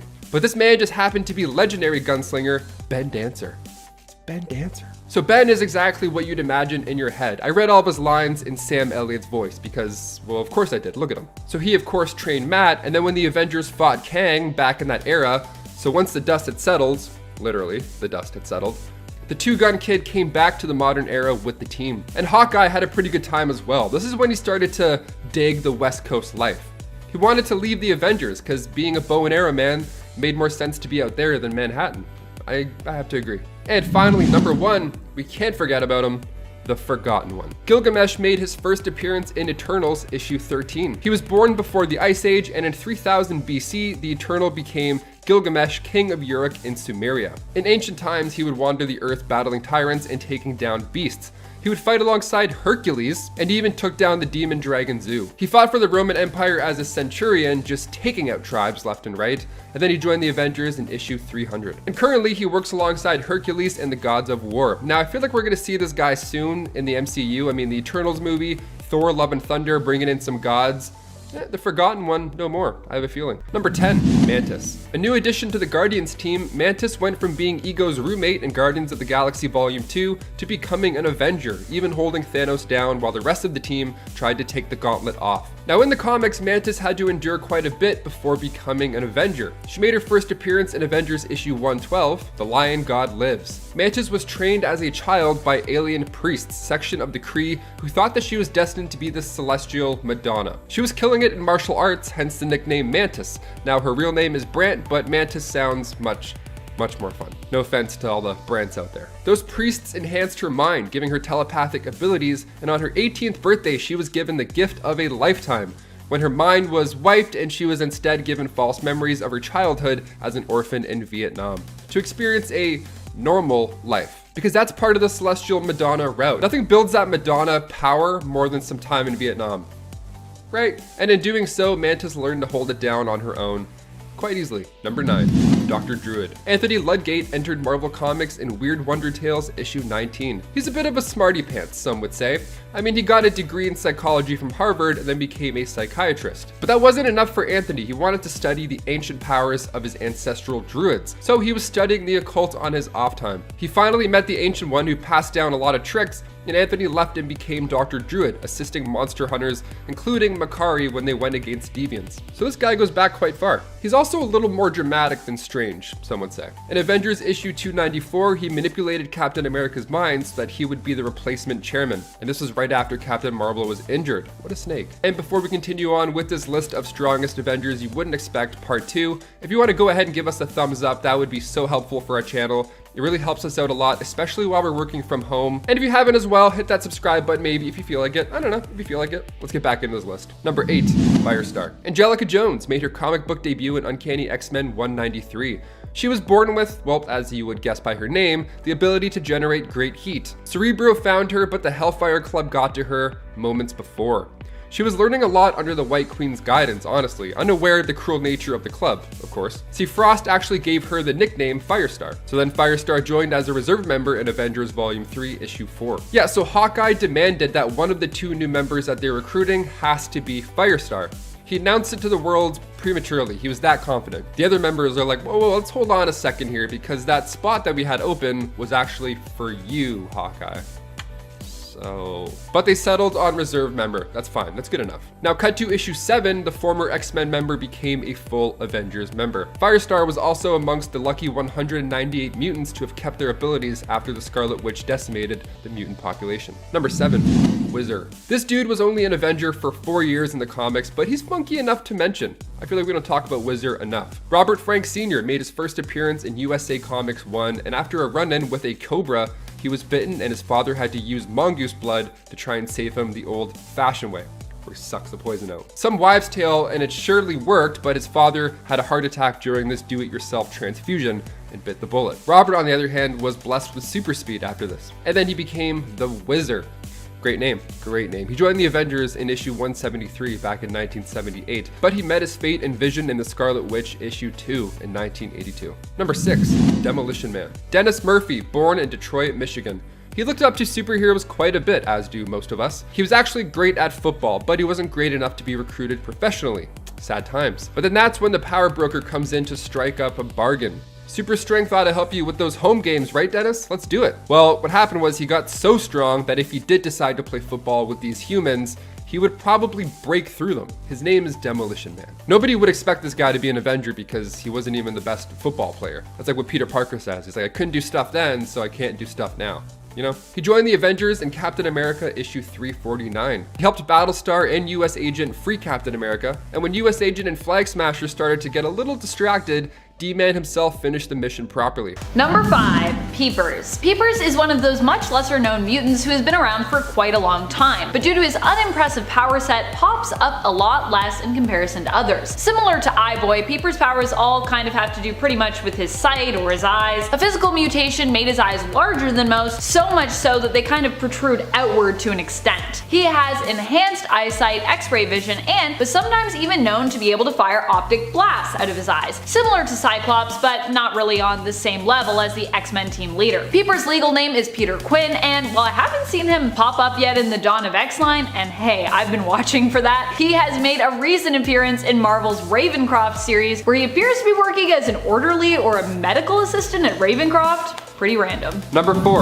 Ella Whitby. Making her comic book debut back in Deadpool Volume 2, Issue 40, Ella Whitby was the doctor who helped Deadpool escape Crossmore Institution in England. But it wasn't long before she confessed her love for the Merc of the Mouth. Wade, however, didn't share the same feelings. Ella started to become a bit of a stalker, I guess you could say. She confessed her love to him again, only this time not so fashionable, with a homemade Deadpool suit attached to her body. So Deadpool starts to get curious and goes to her house. Turns out she's collected body parts of Deadpool. So Deadpool realizes that she's probably going for the Warden next to make Deadpool happy and all. So he goes to Warden's house, and just as he had expected, she was waiting there to kill the Warden in just the way Deadpool would do it himself. That is, by boiling tea made with ammonium nitrate on the stove with a plastic bag in the oven filling with gas. So after the explosion, Wade went back to her apartment, met up with a very burned Ella, and told her that he loves somebody else. Hashtag Wade the Heartbreaker. Number 3. Amazing Baby. You might not know Amazing Baby just yet because, well, they're a super new character, but they also exist as a throwback to an older X-Men enemy, the Werewolves. Werewolves were an enemy of the X-Men that were almost shapeshifters. Almost. Their ability allowed them to drain their enemies of their life energy and then basically wear their skins like a suit, disguising themselves as that person. These werewolves originally hailed from Mojo World and were sentient, wolf-like, metallic-looking creatures. Amazing Baby is a werewolf pup that the Excalibur team in the Dawn of X line rescued from Cullen Bloodstone. Yes, relation to Elsa, who we talked about earlier. Cullen's her brother. The rescue pup was then given to Rachel Summers, who agreed to look after the little one despite how dangerous the mutants know this pup could grow up to be. She named her pet werewolf Amazing Baby, and you can also see him pop up in the Dawn of X's X Factor series alongside Rachel. And number 2, Macho Gomez. Making his debut in Deadpool Volume 2, Issue 32, Macho Gomez is said to be the baddest, most feared operator in the galaxy, and his name sure does sound like it. He's a skilled fighter when it comes to shooting. He's got 6 fingers on each hand instead of 5, so he has that extra accuracy, you know? He's got that one little flip-flop over for stability. He's kind of like a Mandalorian bounty hunter in a way. He has the cockiness and the attitude to follow suit as well. When he was hired to assassinate the family of Reginald Harris, he was actually tricked into thinking Deadpool had already done the job before him. So naturally, he was kind of pissed and wanted to get back at him. Now, fighting Deadpool is usually a pretty tough task. So Macho Gomez lost a battle more than once. And after losing a battle to Deadpool, Macho was pushed into an escape pod and sent into the depths of space. Meanwhile, Wade took his place and replaced him at Funzel, even marrying Orkza. That's Deadpool for you, I don't know. Number 1. Kendra. I love how when Kendra first appeared in the comics, she already came with a ton of backstory and power. The funny part was that although she threw her weight around as this supervillain of sorts in Gambit issue number 1, and was this immortal who had ties to tons of other characters, this was our first time meeting her. What an introduction. During her initial appearance, Kendra was revealed to be the Benefactress, a character who had pitted the Thieves Guild and Assassins Guild of New Orleans against one another for centuries for her own purposes. She is also heavily implied to be a former lover of Gambit's, and we'd come to know her as a member of the often now forgotten Externals, an immortal, often villainous group of mutants who are insanely powerful, and not to be confused with the Eternals, which is a totally different group. And Externals as well cannot die. Well, for the most part. Remember Celine? She was also a part of the Externals, but Celine simply became much more popular, so we still know who she is. Number 10, Bob. Hands down the best name for a superhero sidekick, period. We have Bob. Making his first appearance in Cable and Deadpool issue 38, Bob is a former member of the terrorist agency known as Hydra. Hail Hydra. But most importantly, hail Bob. So how did Bob get into Hydra in the first place? What are you doing, Bob? Well, his wife Allison was giving him a hard time for not being able to get a steady job. So he figured he would work for Hydra. Classic. He wasn't a big fan of the organization though, only because they didn't have dental coverage. I mean, fair. Not a bad point, Bob. Valid point. Funny enough, Bob made a brief cameo in the 2016 Deadpool movie, where in the final battle of the film, he caught up with him, talking about Bob's wife Gail and her amazing tuna casserole, right before a quick headbutt knockout. But don't worry, Wade dragged Bob off screen to safety, or so we assume. Number 9, Elsa Bloodstone. I can already hear the fans of Elsa Bloodstone raging in an uproar of that they know Elsa and how dare I put her on this list. And while yes, Elsa Bloodstone does have some very passionate fans, I will add that there are actually a lot of Marvel fans out there who are unfamiliar with her. Trust me, I know some pretty intense fellow comic nerds who have never heard of her until running into her in Marvel Strike Force. I'm looking at you, Dylan. So I thought it might be nice to talk a little bit more about this character who is super awesome, but tends to be less celebrated and not as well known to most. Elsa was born into a legacy of monster hunters. Her father Ulysses was a monster hunter before her, and so it was her destiny to defeat monsters while working alongside the good ones. Let's not forget that the Marvelverse also has a whole other horror and monster aspect to it as well. After all, Blade is also a part of Marvel. Have we ever gotten a Blade and Elsa team up, by the way? That is something I'd love to see. Should have already happened at this point. Number 8. Jasper Sitwell. He made his comic book debut in 1966 in Strange Tales issue 144 and his cinematic debut in Thor 1. We all remember that agent Natasha Romanoff kicked off the building in Captain America Winter Soldier. That was the big reveal moment for the Falcon. But who was the agent that they were threatening? Well, Jasper Sitwell posed as a high-ranking SHIELD agent. In reality, he was actually working for Hydra. This dude wasn't close too, like him and Coulson were the ones that got the call about Thor's hammer first landing on Earth. And he was one of the secret masterminds behind Project Insight. Could have been worse though. In the comics, Sitwell is actually Nick Fury's assistant, and at one point temporarily becomes the director of SHIELD. Sitwell is played by Maximiliano Hernandez in the MCU, so if you want to see him on the big screen, you've got a little bit of catching up to do. Number 7, Lindsay McCabe. Lindsay is the best friend of Jessica Drew. You maybe never knew that she had?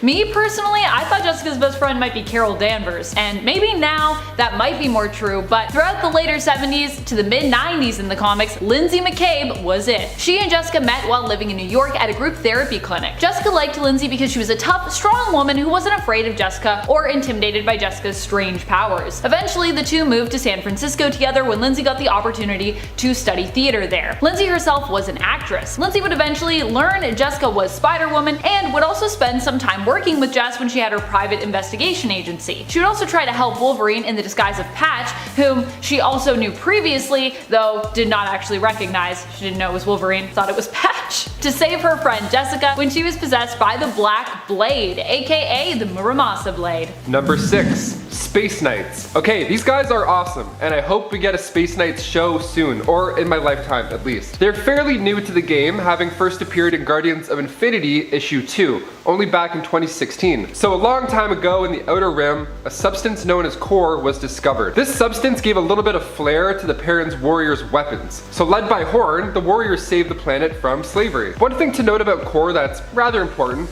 is that if it's sitting too long, it would corrupt the soldiers. So they always have to get a move on. Kind of like if I'm near chocolate milk at any point in my life. It's just eventually gonna corrupt me and then I'm gonna have to chug all of it because I have no self-control as a human being. Get it away from me. Go, gone. So as time went on, more and more joined in on the warriors' efforts and the group came to be known as, you guessed it, the Space Knights. Number 5, Laura Wilson / Persephone. Laura Wilson is the main character of the Wicked and the Divine series from Image Comics. The series was created by writer Kieran Gillen and artist Jamie McKelvey. In this story, gods come to life cyclically, being kind of reincarnated. This is known as the recurrence. Laura herself is obsessed with the gods and the pantheon, who are all of course re-emerging at the time. She wants nothing more than to be a god herself. At least that is what she thinks she wants until her wishes kind of come true. She is revealed to be Persephone, who is believed to be the final god to return during the recurrence. As Persephone, she can summon plants and vines and control them. She also seems to have some kind of control or influence over the underworld. Laura can also create fireballs and reveal to others past events, summoning visions of the past even if she was not present for those events. Number 4. Sludge. Sludge is a hero or anti-hero who comes to us initially from Malibu Comics and was created by writer Steve Gerber and artist Aaron Lopresti. Sludge was once Frank Hogue, a dirty NYPD police officer who accepted bribes in exchange for favors when it came to drug dealings. He was ordered by the crime boss he worked for, John Paul Marcello, to kill another likely dirtier cop. When Frank refused Marcello's request, Marcello had him killed instead. After being shot, a grenade went off, knocking him into a bucket of chemical waste. Who put that chemical waste there? The waste would merge with him after he was dumped into the sewers, turning him into the superheroic monstrosity Sludge. Sludge possesses a healing factor and super strength. He could also kill or mutate his opponents with just a touch. Kinda turns them into sludge. It's pretty dark, really. Number 3. Radiant Yellow. We don't know that much about the newest Radiants, but we do know that they seem interested in protecting innocent people from whatever craziness is currently going on. Okay, hard to keep talking about all of this Radiant Black series without spoiling anything, but I'm gonna try my best. Radiant Yellow appears to be an older gentleman, and as far as I know, we don't really know his name yet. What we do know is that each Radiant seems to have their own power set. At least that's what we're being led to believe by the story and the imagery used. It hasn't exactly all been laid out yet, which is honestly kind of what makes this series so much fun. There's so much we don't know. The mystery of it all. Radiant Yellow, however, seems to have powers based in perhaps light manipulation. To me, that's what it looks like the force blasts that they emit are based in, and it also looks to me like they can perhaps manipulate light to create illusions. That's just based on the imagery that's surrounding them in the comics. Like the other Radiants, Yellow isn't too experienced and doesn't seem to understand the full extent of their powers just yet. Radiant Yellow comes to us from the Radiant Black series, which belongs to Image Comics and is written by Kyle Higgins, who, yes, was also the initial writer of the Power Rangers series, and it was also created by artist Marcelo Costa. Number 2. Exo Manowar. Valiant Comics actually has a whole stable and universe filled with supers, including this one here, Exo Manowar. Exo Manowar is actually the name of the sentient armor that is tied to our hero in this series, Auric of Dacia, a Visigoth from the 5th century AD. Auric would end up being abducted by aliens and enslaved for years before he managed to escape. Auric learned of where his captive's armory was kept and basically ended up getting there and then getting the Exo Manowar suit. He then bonded with the suit and used that advanced tech to escape his captors. However, due to interstellar travel, by the time he arrived back on Earth, it was now the 20th century, basically modern day. Eric would have to adjust to this very different world, and along the way would meet other superheroes from the Valiant universe. That's right, there's not just 2 more, there's a whole bunch of them. Exo Manowar is a character created by writers Jim Shooter, Steve Englehart, and as well as artists Bob Layton and Barry Windsor-Smith. Number 1. Black Hammer. Black Hammer is Joe Weber, the title character of the Black Hammer series, written by Jeff Lemire with artwork by the amazing Dean Ormston. The Black Hammer series was made to be completely different from other more traditional superhero comics, but if I did have to compare Black Hammer to anyone from that more conventional world, I would liken him to Thor myself. Joe Weber inherited the hammer and powers of the former Black Hammer when he died, being transported to the realm of New World as soon as he himself had picked up the fallen hammer. There he learned that he was meant to become the new Black Hammer, replacing the fallen one as Starlock's new and most powerful warrior in the fight against Starlock's evil twin, the Anti-God. While being the title character, Black Hammer isn't actually the main character of this series. As we learn near the end of issue number 1, Black Hammer sacrificed himself to save the world from the Anti-God and keep his fellow superheroes and friends alive. But what really happened to him, and just how and why are his teammates now seemingly trapped in the timeless and kinda eerie town of Rockwood? Well, to find out, you'll have to read on, true believers. But honestly, you should just go read Black Hammer because it's pretty great. Everyone go read all the Black Hammer things.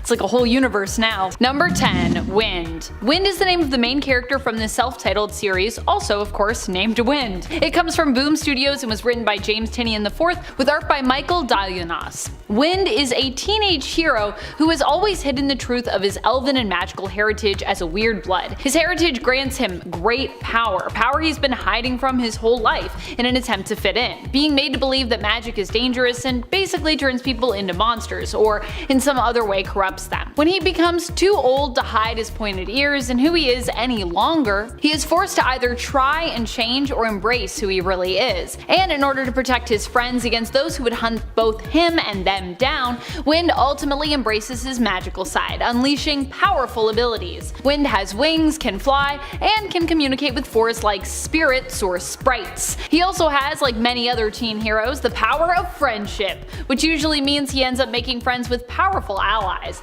I would say if you love the world of Avatar, you might also end up falling in love with both the character Wind and his series. It reminds me of Avatar, at least, in like the best way. Number 9. Lord Fanny. Lord Fanny is Hilda Morales, who was born as a boy but raised as a girl. She is a transsexual woman and one of the first trans heroes in comics. Lord Fanny was raised as a girl by her grandmother because only women in their culture could become witches, and her grandmother was a powerful witch who wanted to pass on her knowledge and power to Fanny. Although Fanny herself did choose to be a girl, if that makes sense. Lord Fanny is a member of the Invisibles team and was created by writer Grant Morrison and artist Steve Yoel. The Invisibles was a comic series that existed as part of DC's Vertigo imprint back when it was around. I miss Vertigo so much. The series began in 1994, and in issue 13 we'd learn more about Lord Fanny's origins and her very tragic backstory. Lord Fanny's such a cool character. And friends, before we move on to the next spot, if you are loving this list and you want to learn about even more cool, lesser known indie heroes, be sure to let us know by giving this video a thumbs up. Number 8. Quantum and Woody. You may have heard of Valiant's character Bloodshot, who recently got his own solo film, but what about all of their other superheroes? Quantum and Woody is a series and superhero duo from Valiant Comics. It was inspired by the superhero team-up series Power Man and Iron Fist, but is a lot more bizarre. The series itself was written by Christopher Priest, with art actually by the artist who did Power Man and Iron Fist. Pretty cool. Quantum and Woody are adoptive brothers who, after years of being estranged, are brought back together when their father mysteriously dies. While trying to figure out what really happened to him, they stumble upon superpowers. The catch? They must touch their power bands at least once every 24 hours to not only keep their powers, but also keep from losing their lives as well, as they would then no longer exist if they didn't touch their band. Quantum's powers are more defense-based, while Woody's are more offensive. Oh, and they also kind of have an animal sidekick, Vincent Van Gogh, who is even more bizarre than he already sounds. Just trust me. I don't want to spoil anything, but Vincent Van Gogh. What a goat. Number 7. Josephine. More commonly referred to as Jo, Josephine is the main character and hero of the Fatale series, which comes to us from Image Comics. Fatale is a supernatural noir-style comic created by the brilliant team-up of writer Ed Brubaker and artist Sean Phillips. Seriously, I love these two together. Some might argue that Jo isn't really a hero, as she's a little bit selfish, but in focusing on uncovering the mysteries of her own power and in trying to save herself, she does inevitably save others. In the long run, at least. There are a lot of people that end up being sacrificed along the way in order for Jo to stand a chance in defeating her enemies in the end. And also there are just straight up people being sacrificed along the way by her enemies who are attempting to track her down. So yeah, she kinda also gets a lot of people killed, but you know, it's not her fault. Jo's powers allow her to control all men who gaze upon her, with them being irresistibly attracted to her no matter who they are and no matter if she wants to influence them or not. Unless of course they are able to protect themselves against her influence with extremely powerful magic, which we only see from a couple characters really in the series. In other words, her power is pretty freaking strong. The only downside here, which is kind of the crux of it all, is that she can't fully control her powers. That is, she can't turn them off when she wants to, which ends up causing a lot of problems for Jo along the way, but I won't spoil any of that. Anyways, if you haven't read Fatale, it's now, I think, it's gonna be 10 years old soon, so go and read it, hurry up! Came out I think in 2012. That's when it started. Number 6. King Mob. King Mob is the leader of the Invisibles. He was once a horror writer who wrote under the pen name Kit Morrison. As the series The Invisibles is created by Grant Morrison, Mob is believed to be sort of a fictional stand-in for Morrison himself. King Mob's legal name was Gideon Starozowski, and he struggles with his alter persona, especially troubled by how violent he, as King Mob, can be. King Mob is not only a leader who wields power in that sense, because he's a leader, but also has experience with firearms and weapons, is a skilled martial artist and fighter, is psychic, can time travel, and employs the use of chaos magic. So, lots of cool things that he can do. Also, if you haven't read The Invisibles, it is really trippy. Go read it. If you like The Matrix, you'll probably like The Invisibles. If you like The Matrix and if you like Doom Patrol, which of course is also Grant Morrison. Not The Matrix, Doom Patrol. Number 5, Daken. I mean, we should probably get Wolverine and the rest of the mutant crew in the MCU first, but as soon as they are in, this is one of the people I want immediately thereafter. Daken is the son of Wolverine, who actually currently goes by his given name of Akihiro in the comics. Daken was actually a cruel nickname that Akihiro initially just adopted as his own. Daken in Japanese basically translates to cur or mongrel in English, and was used in reference to the fact that Akihiro was mixed race. His mother was a Japanese woman, Itsu, who was murdered before she could give birth to him, and his father was Wolverine, who believed that their unborn child had also been killed along with his wife, and therefore did not know that he'd actually been stolen and survived following Itsu's death, which was pretty awkward later. Daken was raised to hate his father and would grow up to become a villain and specifically an enemy to Wolverine. Norman would recruit Daken to become his stand-in Wolverine for his Dark Avengers team, which I love. Number 4, Ragnarok. We've already had one Thor replacement on this list, but luckily the Dark Avengers were having a buy one get one free sale and threw in an evil cyborg clone as a bonus. Eventually going under the apocalyptic Norse moniker of Ragnarok, this clone was originally made by Tony Stark, based off a strand of hair that the billionaire stole after his first encounter with the Asgardian. During the events of Civil War, Tony unleashed this mad clone as a deterrent against the anti-registration side of the conflict, and received a ton of backlash when the clone wound up being more powerful than intended and eventually had to be destroyed by the god Hercules. Nevertheless, cyborg clones just don't die, and Ragnarok was given his new codename as a member of the Dark Avengers and lending muscle to Norman Osborn's new reign of terror. Could you imagine seeing this guy in the MCU? I'm sure Chris Hemsworth is down for playing double the roles, right? Number 3, Moonstone.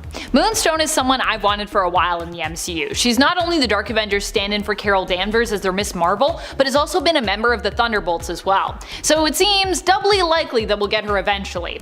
Norman chose Karla Sofin to become his Miss Marvel after Carol refused to join Osborn's team. Karla also would become an antagonist to Carol herself, as well as having a history with the Marvel name prior to that. I really am eager to see Captain Marvel and Moonstone face off in the MCU, so I'm really hoping that Karla does end up joining our new darker hero team that seems to be slowly forming. I can't wait. Number 2, Mac Gargan.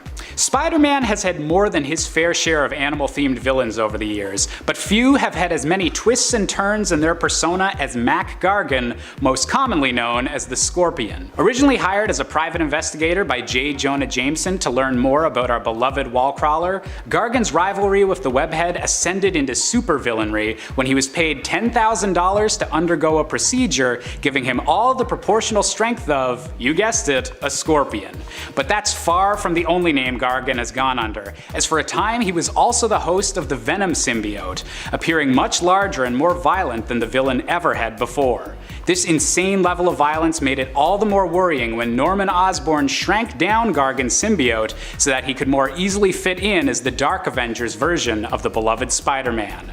Now, technically Mac Gargan has already appeared in Spider-Man Homecoming without any superpowers yet, but come on Marvel Studios, we need to see Nacho from Better Call Saul wearing a symbiote suit pronto. Number 1, Iron Patriot. Yep, you maybe guessed it. Iron Patriot is probably one of my favorite Dark Avengers around and is also our number 1 spot. He also happens to be both the leader of the team and of Hammer, the organization behind the Dark Avengers. That's right, Iron Patriot is none other than Norman Osborn, who stands in as a version of the Avengers' Iron Man. Of course, he is much more sinister and obsessive than any version of Tony could ever be. And sadly, he also kind of ruined the Iron Patriot name. Poor Rhodey. Norman as Iron Patriot is not only a team member, but is also the one who ultimately decides who he wants on his team, recruiting other villains and turning them into alternate versions of superheroes. I also just selfishly want Norman Osborn in the MCU for Spider-Man because he's such a great villain overall for Spidey, but then again, he also has proven himself as a great villain just overall in the comics, so to see him as like a big bad would also be pretty cool. Number 10, Draculina. To be clear, when we talk about heroes you've never heard of. We're more talking about those that sit on the outskirts of the superhero fandoms, so you won't find them likely on the big screen or on DC's or Marvel's main teams like the Justice League, Avengers, or the X-Men. Instead, these are heroes who come from a more humble background by comparison. Some of them may have been simply forgotten due to just how long they've been around, whereas others typically are associated with smaller or even in some cases now defunct publishers. Coming from the world of fellow indie hero Vampirella, Draculina is sort of Ella's adopted sister and also kind of her ex-lover or ex-one-night stand. There have actually been at least 2 different Draculinas, possibly 3 at this point. One is Lilith's biological daughter and the biological twin sister of Vampy, who is blonde. The other one, the one I'm focusing on, who was once Vampy's lover, became obsessed with her and was eventually adopted by Lilith to become the new Draculina. If you want to learn more about her and other Vampy adjacent characters, Sacred 6 is a pretty cool comic that I would recommend that you check out. Or you can learn more about this version of Draculina in the 2019 Vampirella series from Dynamite. Both of those series, by the way, are by Christopher Priest. Both Draculinas go by the name Victory, although the one we're talking about here was originally named Victoria, but the two do differ in terms of appearance and, like I said, blood relation. Blood relation in this context almost becomes a vampire pun. This new Draculina isn't exactly a vampire, by the way, but is armed with a demonic ring that basically grants her powers similar to one, allowing her to accurately play the part. Draculina is currently a property of Dynamite Comics. Number 9. Tony Chu. Tony Chu is a quirky and unique character, but still is ultimately a hero, and even technically has superpowers, so he would qualify as a superhero. Tony is a detective who possesses the unique power of sebopathy. Whatever he eats, except for beets, he gains in-depth knowledge of, being able to tell where all the ingredients that make it up came from, being able to taste everything about that ingested food. Tony uses this skill to basically solve murders mainly, sometimes even ingesting parts of the victims or the suspects to learn more about the case and help solve it. He initially worked for the Philadelphia Police Department, but ultimately gets fired after they witness him eating part of a deceased suspect. He later is hired by the FDA. And friends, before we move on to this next spot, if you are loving this list, there are actually a lot more indie superheroes that I would love to tell you about as we dive into the world of unknown supers. So if you want to learn more, be sure to let us know by commenting below and giving this video a thumbs up. Number 8. Red Sonja. One of my favorite lesser known heroes is Red Sonja. Red Sonja comes to us from the less sci-fi, more fantasy-based world of sword and sorcery. She is an extremely gifted fighter, marksman, and sword bearer. Red Sonja, the she-devil, is said to have been given her name for, well, many different reasons. One such story as to how she got her name is that she left to seek out adventure and her fortune and became a mercenary, earning the name Red because of all the blood that she spilled. Red Sonja, while not a traditional hero, pretty much always stands up to those who are cruel and corrupt, often fighting for those who are oppressed, even against her better judgment. She has even fought death before in combat and won, allowing her to live on when she was on the brink of death. Red Sonja was once a character from the Marvel Comics wheelhouse, but currently calls Dynamite Comics her home. Number 7. Vampirella, but you can call her Vampy. Vampirella isn't a conventional hero by any means, but she definitely tries to do what's best by folks while still being a vampire from outer space, and at the same time with ties to Lilith and Hell. Overall, she's both complicated and also kinda super simple, and it's that weird blend of those two very different elements that I love about her. Vampy, being an intergalactic vampire, is super strong, fast, can fly because she actually has wings, and also has been shown to have access to advanced technology at times due to her ties to the planet Draculon. Vampirella is currently attached to Dynamite Comics, but was originally a property of Warren Publishing. Number 6. Savage Dragon. Savage Dragon is a popular hero as far as the lesser known or indie heroes go, so if you haven't heard of him before, you might want to check him out. Initially, his origins were a mystery. All we knew was that he was a humanoid, green-skinned, dragon-like character who decided to fight as a police officer and hero, fighting against the criminal and mutant super freaks of Chicago. That's also in part because Savage Dragon initially had really bad amnesia in the comics, so he didn't actually even remember his own origin story at the time. Savage Dragon hails from Image Comics and was originally introduced as simply Dragon before being known under the mantle of Savage Dragon. His powers include super strength and super healing. Number 5. Witchblade. Witchblade is a hero who comes from Top Cow Productions. Mainly we've known Witchblade as Sarah Pizzini, but the Witchblade has belonged to many other powerful women throughout the years. The Witchblade is an ancient mystical artifact that typically binds itself to a host who can then wield and use its powers at will. It can be more or less powerful depending on the host, but in this case, since Sarah is one of the most well-known hosts of the Witchblade, we're gonna basically base the ranking on her abilities. The Witchblade can be used to summon mystical armor, which can cover the entirety of its host's body, though typically most are not skilled enough to actually summon that much armor, and instead are usually only covered in little pieces of armor as a result. Hence why you see that Witchblade art and she's like, not really covered in much. This armor grants the wearer invulnerability, but even if its host is harmed, it also grants the power to heal. Aside from creating armor, the Witchblade can also be used to create weapons on the fly. It also increases its host's strength and endurance. Sarah herself was also a trained NYPD detective prior to becoming the host for the Witchblade, so she also brings her skills as an officer and detective to the table. Number 4. Luther Strode. Luther Strode is the main character in the Strange Talent of Luther Strode series, a series that hails from Image Comics. Luther ends up acquiring powers that enhance his strength, durability, speed, and combat skills after receiving a mail order exercise program known as the Hercules method. Luther's powers, however, only create more harm than good in his life and lead to a lot of death, much of it happening as a result of his own involvement. Try as he might to try and do good with it. While not a conventional hero, Luther definitely fits the bill of an anti-hero, or more accurately tragic hero archetype, with everything going awry no matter his intent. He's also someone I would personally love to see take on the hero who made our number 2 spot. Number 3. Radiant Black. Radiant Black is Nathan Burnett, or was Nathan Burnett. Nathan to start, anyways. Going to try not to spoil this series because it's one that I think we should all be reading, so I'm just gonna leave it at Nathan for now. Radiant Black is the first hero we meet in this series. In issue number 1, Nathan ends up getting the powers of the Black Radiant, which basically means he has the powers of a black hole. Radiant Black can manipulate gravity and also becomes super dense with this power set. The downside for this hero is being new means that he's pretty inexperienced in the comics thus far. However, gravity manipulation as a power set is insane, which is how he ranks so high up on this list despite his inexperience. Radiant Black hails from Image Comics, and like I said, if you have not checked out this series and gotten to know the Radiants yet, well, you definitely need to change that, and you need to do so. It's like Power Rangers, but possibly cooler, and I say that having much respect and much love for Power Rangers. So that's not a snub at all, it's just like, it's really good. Number 2. Bulletproof. You know Invincible, but do you know Bulletproof? Fans of the comic series likely do, but if you just became an Invincible fan via the animated series, then this isn't a character that you'd be familiar with just yet. After all, at this point we've only had 1 season so far, so it's very likely Bulletproof will appear in the series, just not until a bit later on. Bulletproof is Xandel Rudolph. He got his powers as a result of his brother using him as basically a science experiment, as his brother Tyrone was actually obsessed with superpowers. Xandel would end up getting powers as a result of this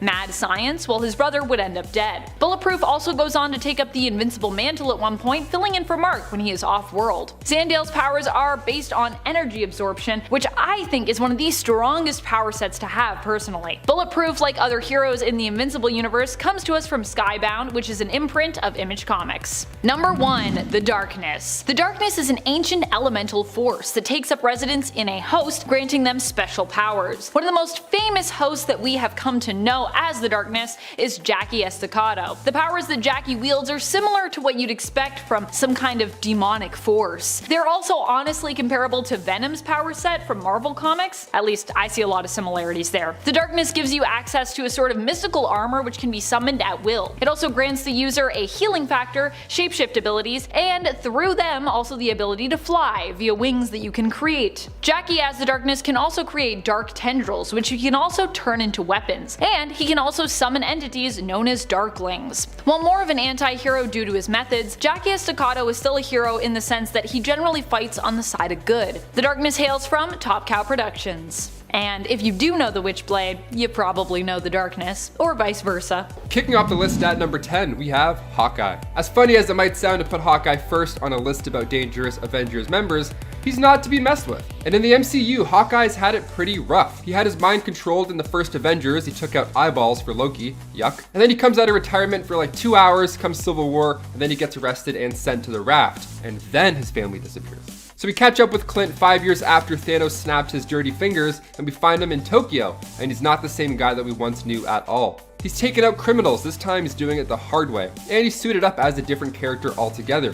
He's back this time as Ronin. And this is a dark time. He takes out so many people, and he takes them out violently as well. He uses his skills to do it in such a brutal assassin way. I mean, I know you're upset because your entire family disappeared while you were eating hot dogs with mayo. That's fair, but so was the rest of the world, okay? They were affected too. Stick to the arrow, leave the hood and the sword down. Stay Hawkeye, stay nice. And before we continue on with this list of dangerous Avenger members, guys, if you want to go ahead and give this video a thumbs up, that would mean a lot. It helps this channel out so much. You guys are awesome. Thank you so much. Now let's get right back into this list. Number 9, Bucky Barnes. Near the end of World War II, Bucky and Cap were trying to disarm a bomb on a plane while taking down Baron Zemo. Now the bomb went off, hurling Steve and Bucky into the freezing waters, and well, as for Cap, you know his story. He remained frozen, came back out of the ice years later, still mentally and physical at his peak, but this wasn't the case for Bucky. His body fell into the freezing waters, and at the time, a Soviet spy submarine was in the area crossing between the English Channel, so they scooped him up, made him a fancy new metal arm, brainwashed him, and turned him into a brutal assassin with the help of Hydra's own super soldier serum. He joined the Avengers officially in the New Avengers issue 48. Now, Bucky is of course considered an Avenger now in the MCU, but during the Civil War storyline, we saw just how brutal he could be as an assassin. He took out all of the Avengers once he broke out with Zemo's help. Number 8, Sentry. He made his first appearance in Sentry issue 1. Meet Robert Reynolds. He was a struggling addict who made his way into a laboratory and discovered something called the Golden Sentry Serum. And then he got the surprise of a lifetime when he was given the power of 1 million exploding suns. Now that plus a homemade costume equals superhero. Sounds pretty good. But he's a quite dangerous superhero. I mean, of course, the whole million sun thing. Robert fought alongside the X-Men, the Fantastic Four, and then of course, the New Avengers. Things changed for Robert when Norman Osborn decided to put together a team of his own. This was the Dark Avengers where he made the switch. Sentry's a pretty powerful being as well. I mean, he was once a horseman of death, where he even considered himself as the heir to Apocalypse, so he's up there. Number 7, Wolverine. James Howlett, a Canadian mutant and popular member of the X-Men who we all should know by now. He describes himself as being the best at what he does, but what he does isn't very nice. He has an accelerated healing factor, sharp senses, sharp claws, and of course the adamantium coating on his bones thanks to the Weapon X program. So the claws are what make Logan unique. He is a fierce, brutal warrior with them, and he has the rage of a beast and the soul of a samurai. Put that all together and you have quite a fierce Avenger. He joined the Avengers in New Avengers issue 6. He obtains the Muramasa blade, and so begins his quest for revenge. He's pretty dangerous too, the whole healing factor, the rage, his memories coming and going. I'm really hoping that with Deadpool 3 in the Marvel Cinematic Universe, now that Marvel has him back, I really hope we can see the Avengers recruit these mutants on the big screen as well. It'd be fun to see them together. After all, Deadpool 3 was supposed to be a road trip with them too as well, so we got to see somewhat of a version of that. Number 6, Mockingbird. Barbara Morse made her comic book debut in Astonishing Tales issue 12. She studied at Georgia Institute of Technology, specializing in biology, and she worked with Dr. Will McCalvin on Project Gladiator. Now the project was set to recreate the super soldier serum that created Captain America. Everybody was trying this. It worked and failed multiple times. But during this time, S.H.I.E.L.D. trained Bobby to be a spy. They also gave her the cool nickname of Agent 19. I mean, yeah, she was so good at gymnastics and flips, it would be stupid not to make her a superhero at this point. So she became Mockingbird in the 80s with Marvel Team Up issue 95.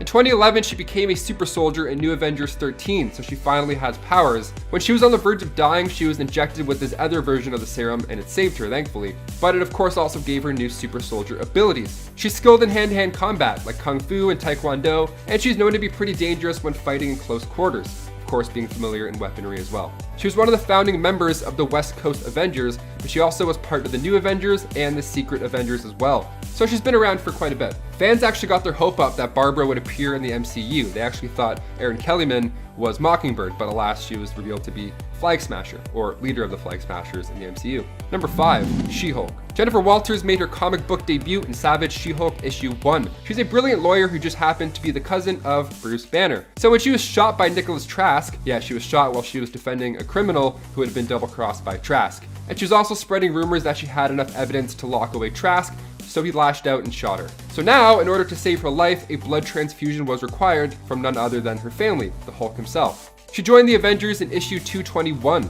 Now, what makes Jen Walters stand out as a Hulk is that she's able to control her abilities, unlike Bruce. Tatiana Mason Lee is actually set to play the powerful Avenger in Disney's upcoming She-Hulk, set to release in 2022, and I can't wait to see how powerful she is on the big screen as well. Number 4, US Agent. John Walker, perhaps one of the most dangerous members to ever join the Avengers ranks. We're seeing this unfold currently in the MCU in Falcon and the Winter Soldier. So this war hero in the show was nominated to become the replacement of Steve Rogers, and this happened in the comics as well. This happened when Steve Rogers had to abandon his identity due to the Red Skull's manipulation of the Commission on Super superhuman activities. So somebody had to suit up, so the government needed this new figure, and in issue 333 of Captain America, titled The Replacement, we saw just who that was.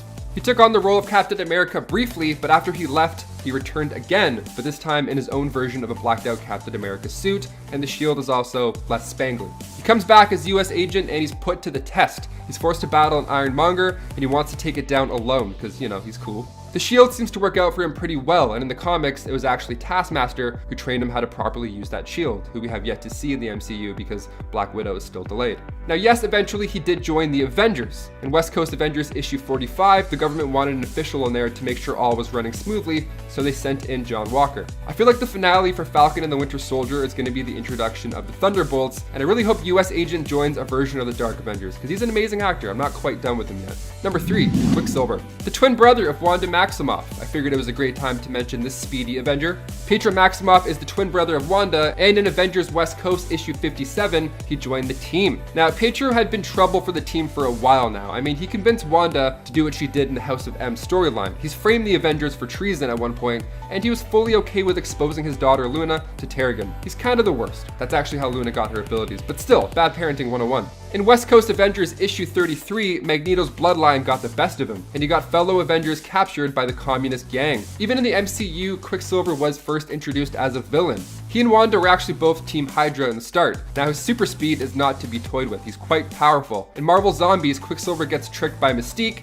he gets bit, and then with his incredible speed powers, he's able to turn everybody into zombies all around the world within minutes. The situation went from bad to unstoppable thanks to Quicksilver.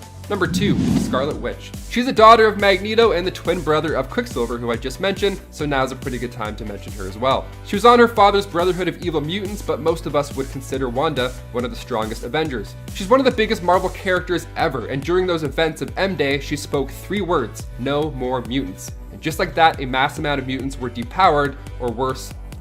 But that large number was 986,000, so only leaving a couple hundred left. In the MCU as well, we just watched Wanda go through quite the trauma. In WandaVision, we saw this over the course of 9 weeks, where she had a mental breakdown kind of similar to M-Day, and she trapped Westview in her hex. Now, of course, by the end of the show, she frees everybody and things look pretty back to normal-ish, but with that after credit scene of her studying the Darkhold, and with the given knowledge that Wanda is in the next Doctor Strange movie, I feel like we've only scratched the surface of the Scarlet Witch's true abilities. And finally, coming in at number 1, we have Vision. Of course, Wanda's hubby, android hubby. The Vision is an advanced android to say the least. I mean, he came back from the dead in WandaVision and now he's matching his West Coast Avengers look more than ever, that all-white android look. He was first introduced in Avengers issue 57, created by Ultron using parts of the original Human Torch and the mind of Wonder Man. A little different than the MCU. He then turned on his original creator and joined the Avengers. In the MCU, he's created for Ultron's new body, but with the addition of the Mind Stone and a little bit of Jarvis, we now have this android Avenger. But during the Secret Empire storyline, Vision was part of Hydra's Avengers when they were taking over the world. He used an AI virus to take him over, he being Arnim Zola. A robot gone rogue is quite compelling, especially when he's as strong as the Vision. In the first issue, he's put to the test when the other Avengers are fighting him. He's easily able to take them all on. As long as he's on the good side, we should be okay. Otherwise, it's just gonna be a hot mess. Number 10, Scarlet Witch. So many of us like to see the Scarlet Witch as this misunderstood magic user that is just looking for love. Well, she used to be one of the original members of the Brotherhood of Evil. She was teamed up with Magneto right from the start, and for years she thought her powers were only mutant powers. I mean, it made sense her brother Quicksilver was a mutant and the two of them were both working for Magneto. He was a mutant and everybody they were fighting was also a mutant. But after Scarlet Witch and her brother decided to part ways from the Brotherhood, they would decide that they needed to start using their powers for good and join the Avengers. It's wild how in comic books you can go from domestic terrorist to hero like that fast. It's incredible. But even after Scarlet Witch would decide to be a hero, it wouldn't be the last time she would do something to hinder nearly every hero in the world. And of course, I'm referring to the infamous M-Day would have Scarlet Witch use her powers to rewrite reality and see it to that the mutants are nearly extinct. This was partly caused by her relationship with Magneto, who's her dad, and a very not great dad, I can also say. And before we go to number 9, if you guys could go ahead and give us a thumbs up on this video because it does go a long way for our channel. Helps us out quite a bit. You guys are the best. Now back to some Avengers who used to be villains. Number 9, Wonder Man. It's hard to know in the Marvel Universe when you're being tricked because everyone has got a plan up their sleeve.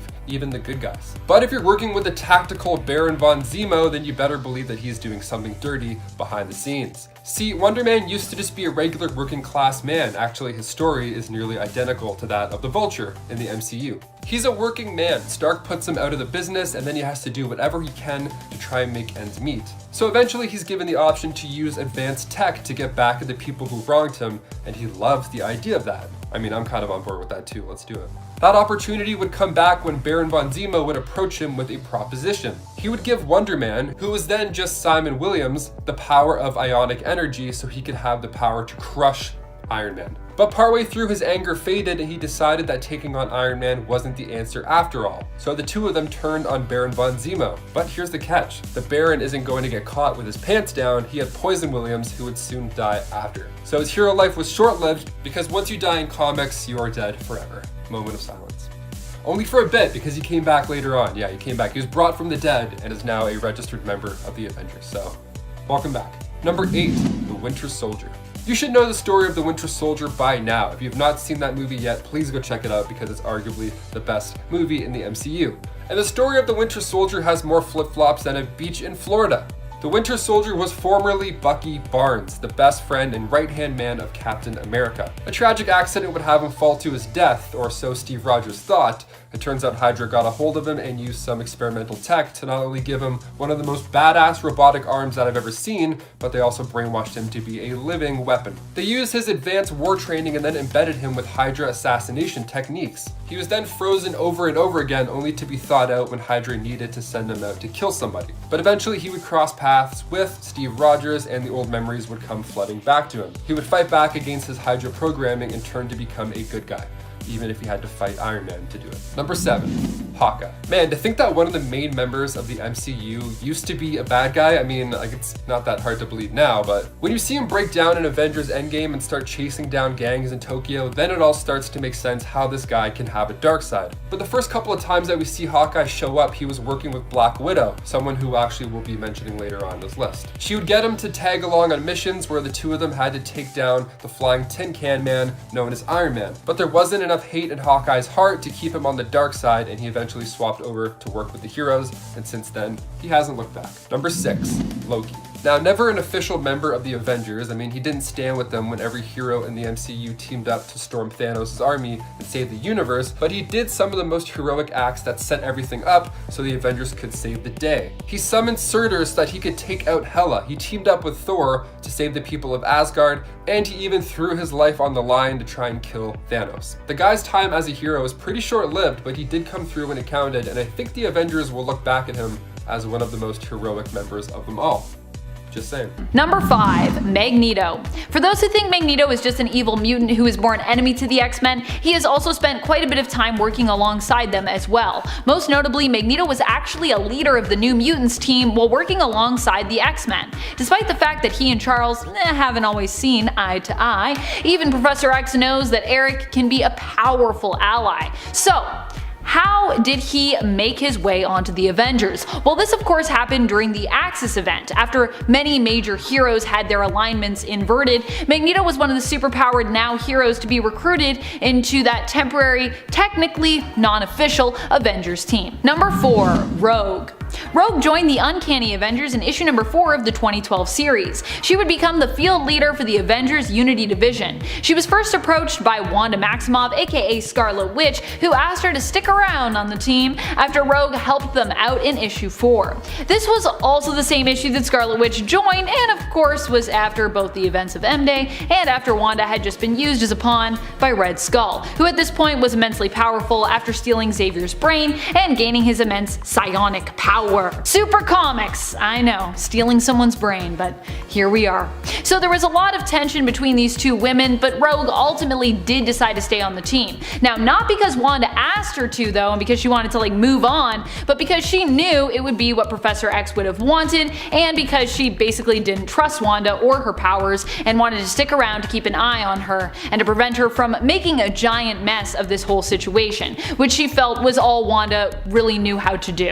Ouch. Poor Wanda, she can never catch a break. Number 3, Storm. Storm actually joined up after my number 2 was on the team. We'll talk about them in a minute, no spoilers, but see if you can guess based on this timing who is going to be next. Storm ended up joining during Bendis' run on Avengers in 2012 in issue 19 on that run. She was actually recommended to the team when Captain America attempted to re-recruit Black Panther. Now Black Panther said he just wasn't interested at the time, he just wasn't feeling it, and when Cap explained his reason for needing Black Panther as wanting friendly faces, T'Challa told him that what he thought the team needed actually was just more firepower. What Cap needed in his opinion was his wife, Storm. And so Storm answered the call, ended up joining the team for a time. She was even prominently featured on the cover for issue 21. I love this cover, it's just so cool. I think Storm should be on every team. Storm should lead every team, that's what I think. Number 2, Wolverine. Wolverine has been part of both the main Avengers team and the Avengers Unity division. Being as popular as a member of the X-Men as he is, I'm actually surprised it took Marvel as long as it did to include him on the team after the Avengers became this sort of ever-expanding team that just had so many branches and card-carrying former members as well as rotating members and honorary members. It just has become there's a lot of Avengers. Wolverine was invited to officially join the Avengers in the 2005 New Avengers series in issue number 6, after Cap and Iron Man had a brief discussion about whether or not Wolverine would be a suitable pick for the team. Steve was concerned that Wolverine was a murderer and therefore not suited, but Tony insisted, saying that he was their missing ingredient, the thing that their new team needed. And also he was like, he's not a murderer, he's a samurai. Or maybe a murderer and a samurai. I think you can be both. I don't know, can you be both? Is that dishonorable? Apologies to any samurai watching this. Number 1, Beast. We've seen Beast featured on the Secret Avengers team, but like me, you may have forgotten that he is essentially a core member of the Avengers, first becoming a probationary member in the Avengers Volume 1 in issue 137, and then gaining full membership in issue 151. Beast was likely the first X-Men member to become a full member of the main team,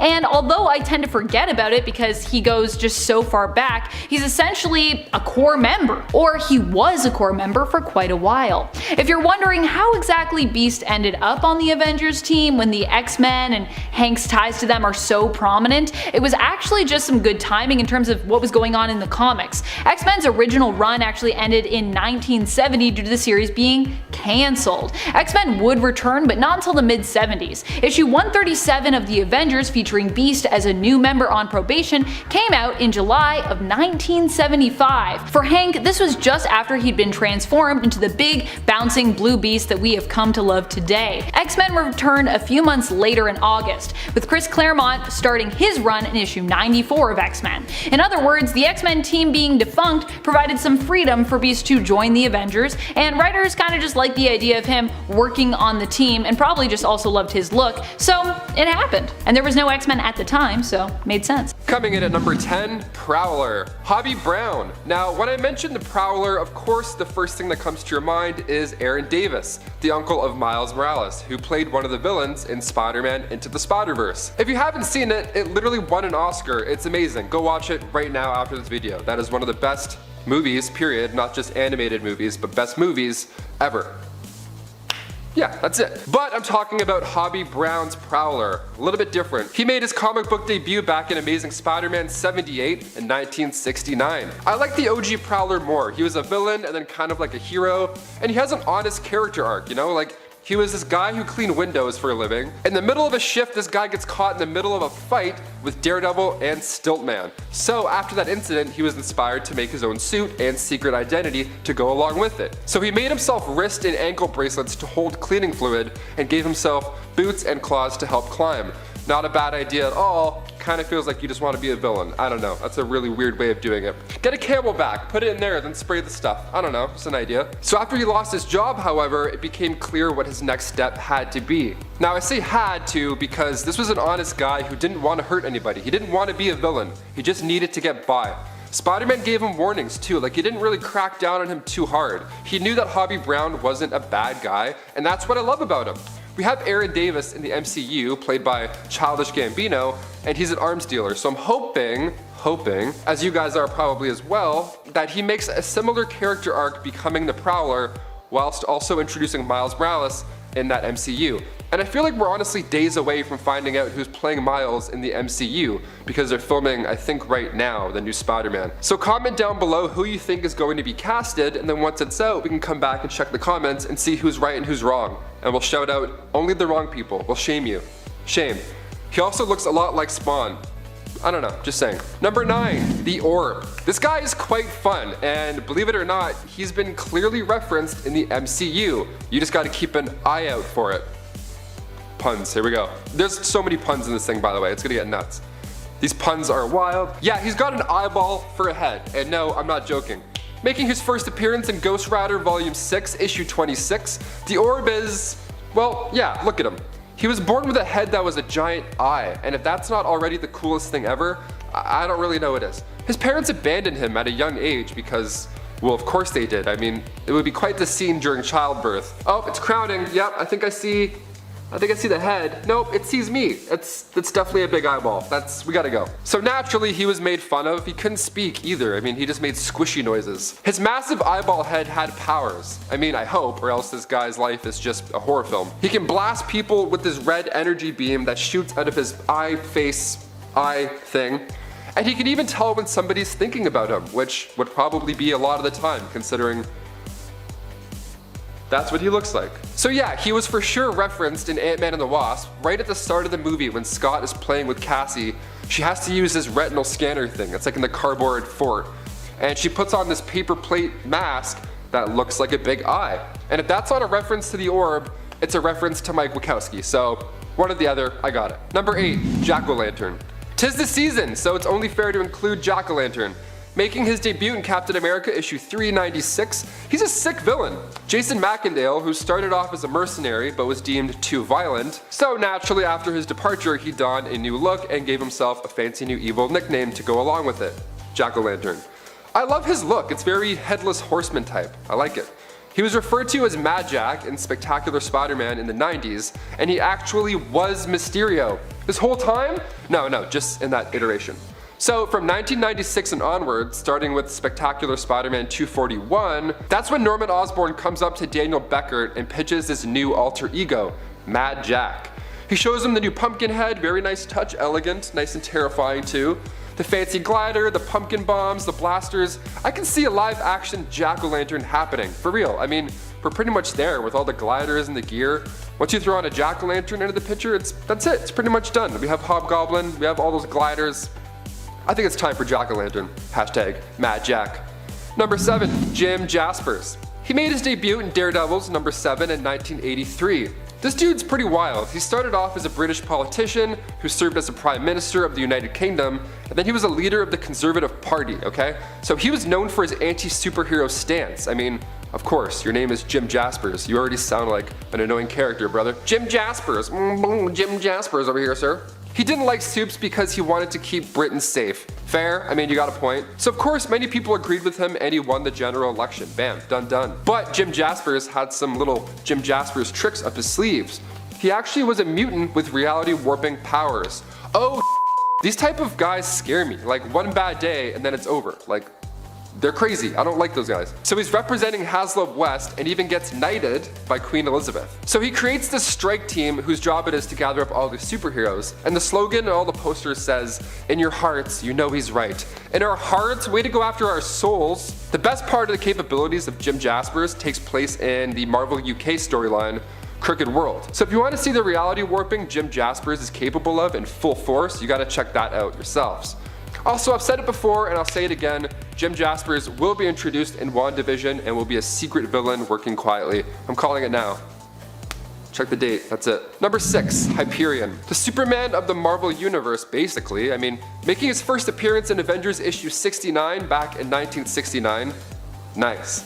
That's right, so when the Grandmaster traveled to Earth 712, he challenged Scarlet Supreme to a contest. So each fighter gets to kind of pick their own team. So the Grandmaster won using the Squadron Supreme. So he changed 3 people over to become Nighthawk, Dr. Spectrum, and the Wizard. Now of course, he still needed that Hyperion spot, so he created him out of extra dimensional matter.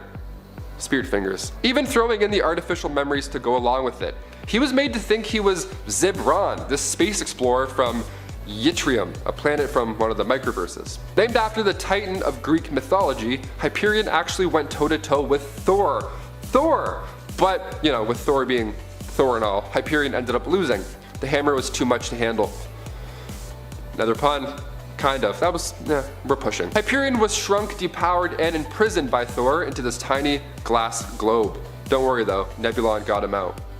He's good. Number 5, Red Hulk. I really love the Hulk's villains. I mean, you have the leader, which kind of represents the opposite of the Hulk, all brains with very little brawn. But then so many of his other villains are just like him, but slightly different, and I wouldn't have it any other way. Let's just get 2 cannonballs and fire them at each other and see what happens. Boom. The results are usually pretty explosive. Well, if you didn't know, Red Hulk is the general who always wanted the Hulk dead. Thaddeus Ross. I guess he went down the if you can't beat him, join him line, thinking that when it came to taking out the big green beast, he was actually able to keep his identity a secret, but once it was finally revealed who he was, it would be Captain America that would team up with him. With the 2 of them having a military background, it kind of made sense. It also made sense for the Red Hulk to become a hero. I mean, Thaddeus wasn't that far off in his quest to stop the Hulk, even though the big green beast is a force for good most of the time.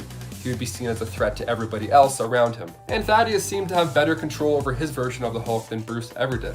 Number 4, Namor. It doesn't matter what comic book universe you're in, you gotta have a fish dude. That's just a staple of how everything works, that's it. And for the Marvel Universe, we of course have Namor. The Submariner, he was actually one of the original villains in Marvel. The dude's pretty old, with his first comic coming out in 1939. He's the ruler of Atlantis, and he didn't like the way things were handled on the surface, so he decided to duke it out with the people walking on land. Turns out that he wasn't a match for the people on the surface, so he decided to join them. He would eventually team up with the Avengers, but even though he was now fighting side by side with them, he's always had a superiority complex when it comes to dealing with surface-dwelling super people. And even though the Avengers saw him as an ally, when push came to shove, he would ditch them and team with the X-Men to try and take down the Avengers. He even flooded Wakanda, which seems like a bit of an overreaction. He's always had a sore spot when it comes to the Black Panther. I think maybe it's because he hates seeing a surface civilian as advanced as Atlanteans. Could be. Number 3, Vision. Even though the MCU will have you thinking that Vision was made by the Avengers to take out Ultron, it was really the other way around. Hank Pym's least favorite kid would make the android as a tool to take out the Avengers. I guess he didn't feel like getting his hands dirty that day. Okay. Well, he should have done a better job at programming the damn thing, because while fighting the Avengers, Vision decides to swap sides and teaming up with the good guys, which in the end seems to be the worst possible thing that could happen for Ultron. You build something to kill the Avengers, but then it turns on you, and then the Avengers are now stronger, but then all the secrets that this machine knows about you will be leaked to them. But now Vision has become one of the most famous members of the Avengers, with him and Wanda starring in the new WandaVision TV show on Disney+. And don't worry if you haven't gotten around to watching that yet. I'm not going to ruin anything for you, but you definitely should go and watch it right now. We're only 3 episodes in, so you got time to catch up before it ends. Plenty of time. Number 2, Black Widow. I mean, her name is Black Widow, so I mean, that's not usually how heroes are named unless they're an anti-hero, like the Punisher, you know?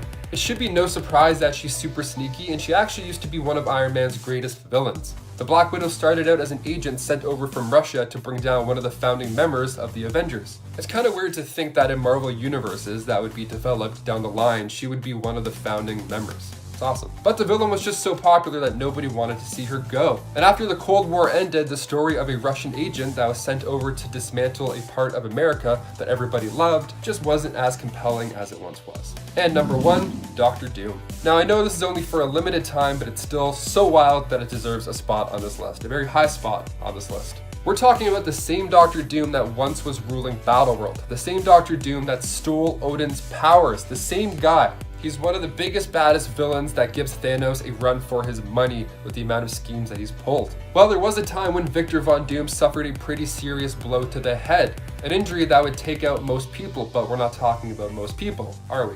Valeria came through to fix up Doom's brain, and not long after that, he was working with the good guys. Right around this time, Tony was in a deep coma, so someone needs to step in the role of Iron Man. And who better than Doctor Doom himself? Having Doom become Iron Man for that brief moment was one of the coolest moments ever, hands down. Number 10, Deadpool. If you talk to Wade, he'd consider himself a member, or at the very least former member, of the X-Men. He'd be wrong, but that's how he would likely see it, so for that I'm gonna count him. And there was a time, however, when he did at least appear to hold a probationary status with them, when Cyclops thought it might be better to keep a closer eye on Will Wilson, who wanted to join up at the time rather than let him besmirch the name of mutants everywhere with his unchecked actions. That of course didn't last very long, but he has also been a member of the mutant team X-Force. When it comes to joining the Avengers, he's been on a few different Avengers teams. One of his most recent appearances was when he joined Carol Danvers' Captain Marvel's War Avengers in War of the Realms. He's also been a member of Steve Rogers' Captain America's all-new, all-different Avengers, and I don't really know how much more Avengery it gets than serving under Captain America. Avengery, is that a word? It's not, but it is now. Number 9. Kid Omega. Some people don't like to count the West Coast Avengers, but I certainly do. They're just so fun. Of course, one of the recruits on this team is none other than fan favorite Kid Omega, aka Quentin Quire. The character who has a habit of dying repeatedly on Krakoa currently, as part of the Dawn of X line. Kid Omega joined up with Kate Bishop's West Coast Avengers at the beginning of Kelly Thompson's run in 2018. This run, by the way, is just wacky and delightful, and if you have yet to check it out yet, I highly recommend it. Number 8. Cannonball. Cannonball was recruited to the Avengers after the events of Avengers vs. X-Men. Captain America felt during those events the Avengers had in a way let their mutant friends down and could have done more to help them. In an attempt to move past this former conflict and foster more community and trust between the two superhero groups, he recruited Cannonball along with Sunspot to join the Avengers. I always feel like Sunspot makes more of a splash, so I thought it might be nice to also acknowledge Sam's appearance here as a character and often underrated mutant hero. Sam has not only worked alongside the X-Men team, but is also one of the founding members of the New Mutants team as well.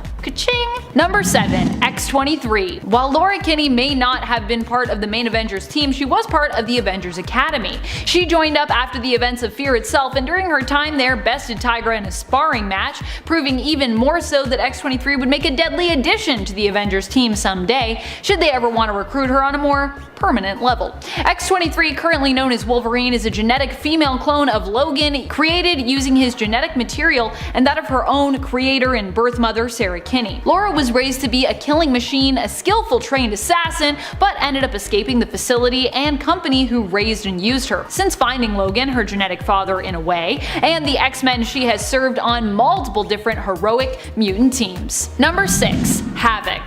Havoc was one of the members of the Uncanny Avengers, composed of a weird mishmash of characters, mutants and non-mutants alike, who initially united to take down the superpowered Red Skull, now armed with the mind of Charles Xavier. Havoc joined the team in the first issue of the series, despite being a conflicting character when it came to his usually unstable alignment. Havoc has been on both sides of the spectrum, being a hero at times and a villain at others, and sometimes he just gets lost in between the two labels, like he appears to be currently in the comics, on the brink of almost losing his sanity. Poor Havoc. Honestly, so much terrible things have happened to Alex, and I just feel really bad for him. His time starting out with the X-Men was also initially pretty traumatic during the time he spent avoiding joining Xavier's school or team. However, eventually he did end up acquiescing and joining them, happy there for a time before Madeline Pryor came around and, well, corrupted him. Number 5. Peepers. Peepers is one of those much lesser known mutants who has been around for quite a long time, but due to his unimpressive power set, pops up a lot less in comparison to others. Similar to Eye-Boy, Peepers' powers all kind of have to do pretty much with his sight or his eyes. A physical mutation made his eyes larger than most, so much so that they kind of protrude outward to an extent. He has enhanced eyesight, X-ray vision, and was sometimes even known to be able to fire optic blasts out of his eyes, similar to Cyclops, but not really on the same level as the X-Men team leader. Peepers' legal name is Peter Quinn, and while I haven't seen him pop up yet in the Dawn of X line, and hey, I've been watching for that, he has made a recent appearance in Marvel's Ravencroft series, where he appears to be working as an orderly or a medical assistant at Ravencroft. Pretty random. Number 4.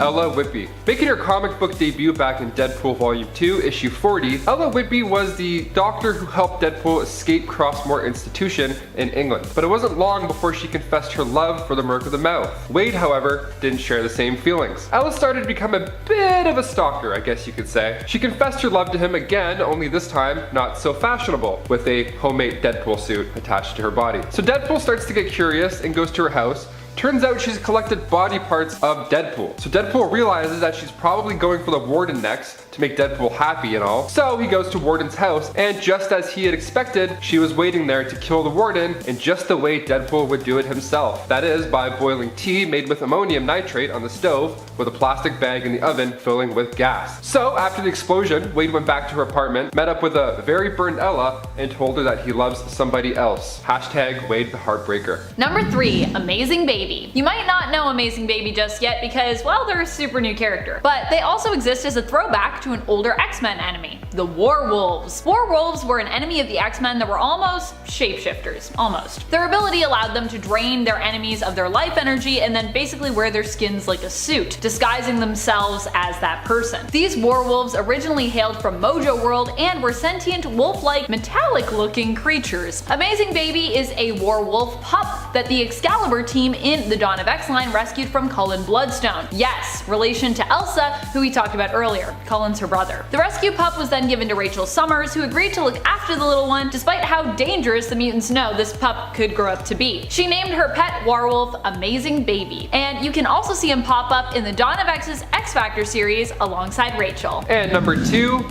Macho Gomez. Making his debut in Deadpool Volume 2, Issue 32, Macho Gomez is said to be the baddest, most feared operator in the galaxy, and his name sure does sound like it. He's a skilled fighter when it comes to shooting. He's got 6 fingers on each hand instead of 5, so he has that extra accuracy, you know? He's got that one little flip-flop over for stability. He's kind of like a Mandalorian bounty hunter in a way. He has the cockiness and the attitude to follow suit as well. When he was hired to assassinate the family of Reginald Harris, he was actually tricked into thinking Deadpool had already done the job before him. So naturally, he was kind of pissed and wanted to get back at him. Now, fighting Deadpool is usually a pretty tough task. So Macho Gomez lost the battle more than once. And after losing a battle to Deadpool, Macho was pushed into an escape pod and sent into the depths of space. Meanwhile, Wade took his place and replaced him at Funzel, even marrying Orkza. That's Deadpool for you. I don't know. Number 1, Kandra. I love how when Kandra first appeared in the comics, she already came with a ton of backstory and power. The funny part was that although she threw her weight around as this supervillain of sorts in Gambit issue number 1, and was this immortal who had ties to tons of other characters, this was our first time meeting her. What an introduction. During her initial appearance, Kandra was revealed to be the Benefactress, a character who had pitted the Thieves Guild and Assassins Guild of New Orleans against one another for centuries for her own purposes. She is also heavily implied to be a former lover of Gambit's, and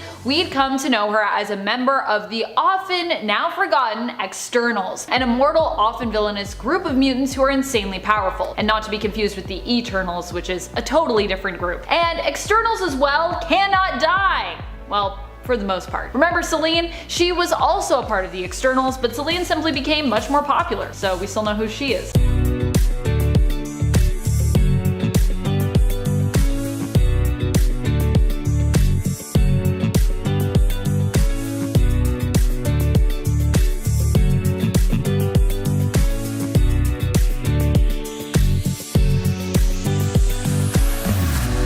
Number 10, Bob. Hands down the best name for a superhero sidekick, period. We have Bob. Making his first appearance in Cable and Deadpool issue 38, Bob is a former member of the terrorist agency known as Hydra. Hail Hydra. But most importantly, hail Bob. So how did Bob get into Hydra in the first place? What are you doing, Bob? Well, his wife Allison was giving him a hard time for not being able to get a steady job. So he figured he would work for Hydra. Classic. He wasn't a big fan of the organization though, only because they didn't have dental coverage. I mean, fair. Not a bad point, Bob. Valid point. Funny enough, Bob made a brief cameo in the 2016 Deadpool movie, where in the final battle of the film, he caught up with him, talking about Bob's wife Gail and her amazing tuna casserole, right before a quick headbutt knockout. But don't worry, Wade dragged Bob off screen to safety, or so we assume. Number 9, Elsa Bloodstone. I can already hear the fans of Elsa Bloodstone raging in an uproar of that they know Elsa and how dare I put her on this list. And while yes, Elsa Bloodstone does have some very passionate fans, I will add that there are actually a lot of Marvel fans out there who are unfamiliar with her. Trust me, I know some pretty intense fellow comic nerds who have never heard of her until running into her in Marvel Strike strike force. I'm looking at you, Dylan. So I thought it might be nice to talk a little bit more about this character who is super awesome, but tends to be less celebrated and not as well known to most. Elsa was born into a legacy of monster hunters. Her father Ulysses was a monster hunter before her, and so it was her destiny to defeat monsters while working alongside the good ones. Let's not forget that the Marvelverse also has a whole other horror and monster aspect to it as well. After all, Blade is also a part of Marvel. Have we ever gotten a Blade and Elsa team up, by the way? That is something I'd love to see. Should have already happened at this point. Number 8. Jasper Sitwell. He made his comic book debut in 1966 in Strange Tales issue 144 and his cinematic debut in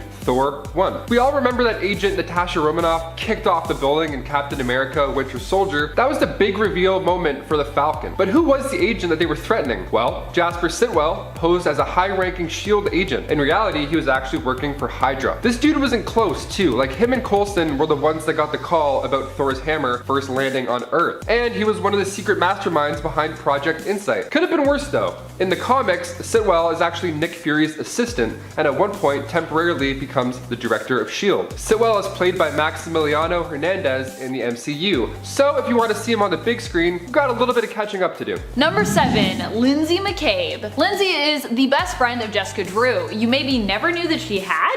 Me personally, I thought Jessica's best friend might be Carol Danvers, and maybe now that might be more true, but throughout the later 70s to the mid 90s in the comics, Lindsay McCabe was it. She and Jessica met while living in New York at a group therapy clinic. Jessica liked Lindsay because she was a tough, strong woman who wasn't afraid of Jessica or intimidated by Jessica's strange powers. Eventually, the two moved to San Francisco together when Lindsay got the opportunity to study theater there. Lindsay herself was an actress. Lindsay would eventually learn Jessica was Spider-Woman and would also spend some time working with Jess when she had her private investigation agency. She would also try to help Wolverine in the disguise of Patch, whom she also knew previously, though did not actually recognize. She didn't know it was Wolverine, thought it was Patch. To save her friend Jessica when she was possessed by the Black Blade, aka the Muramasa Blade. Number 6. Space Knights. Okay, these guys are awesome, and I hope we get a Space Knights show soon, or in my lifetime at least. They're fairly new to the game, having first appeared in Guardians of Infinity issue 2, only back in 2016. So a long time ago in the Outer Rim, a substance known as core was discovered. This substance gave a little bit of flair to the Perrin's warriors' weapons. So led by Horn, the warriors saved the planet from slavery. One thing to note about core that's rather important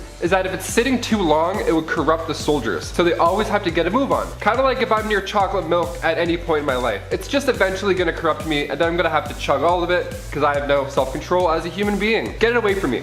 Go, gone. So as time went on, more and more joined in on the warriors' efforts and the group came to be known as, you guessed it, the Space Knights. Number 5, Lyra. We go now to Earth 8009, beginning with Hulk Raging Thunder issue 1. We find Lyra Walters, or more commonly referred to as Savage She-Hulk. So she's from Earth 8009 in the 23rd century, and then at that time the Earth was split into 2 different factions. The guys' factions were like warriors, you know, they just looked up to heroes like Wolverine, just manly men, I guess, being men. And the women came together under the United Sisterhood Republic, and they were outgunned and outmanned. Literally. So Thundra got sent to Earth 616 where she met that Earth's Hulk and then had a baby. And then Lyra actually gets stronger when she's calm, which is of course not common when it comes to our green giants. That'd be amazing to see though. It just cuts to like Lyra reading a book and everyone's like, man, she's wild right now. Look at how strong she is. She's like,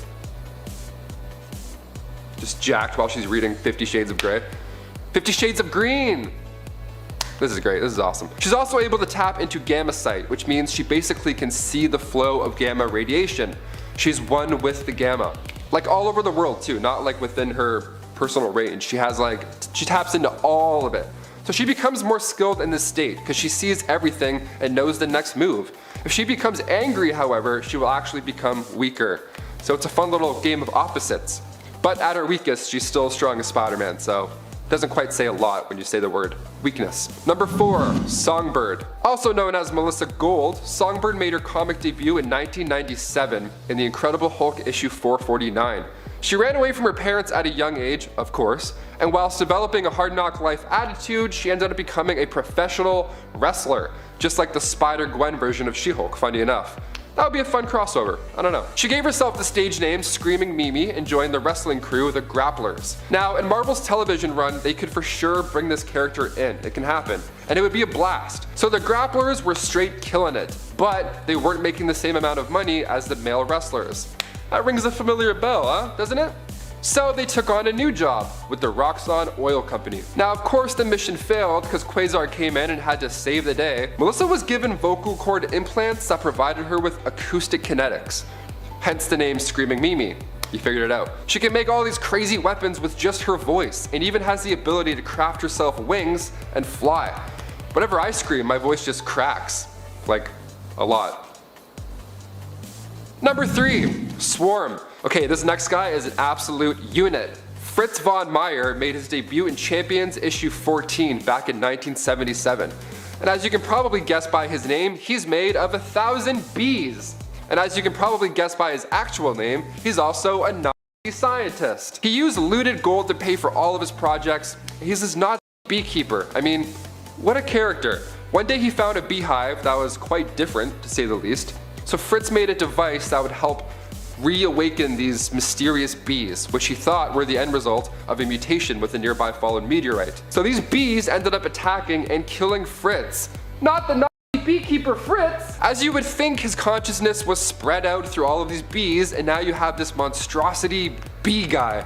Just a man made of bees. I don't care what criminal you are, if you see a guy made out of bees, I'm tapping out, that's it. Like, there's no fight. If I was robbing a bank and I heard like behind me, there's no chance any amount of money is worth that pain. Puns are killing it. Number 2, Leapfrog. Yep, you heard me. Okay, picture this. What if when Cap said Avengers Assemble and Avengers Endgame, and it just panned through all those characters, there was just like a frog just chilling there, like a frog guy, just standing like, yeah, let's mess him up. All wet and frog-like. Vincent Patilio, of course, was an inventor. I mean, who else gets to this point in their life? Must be a wacky inventor. Making his first comic book debut in Daredevil issue 25 in 1967, he was a loser. In his own words, he said this, not me. He invented things, but nothing was sticking. Again with the puns, oh my god, this guy's wild. So until one day, he created these powerful leaping coils. And after that, he decided to, well, do crimes, because of course. And in one of his first villainous outings, he went to an airport and started leaping around and prevented planes from taking off. That's the worst villain move right there. Delaying my trip to Fiji?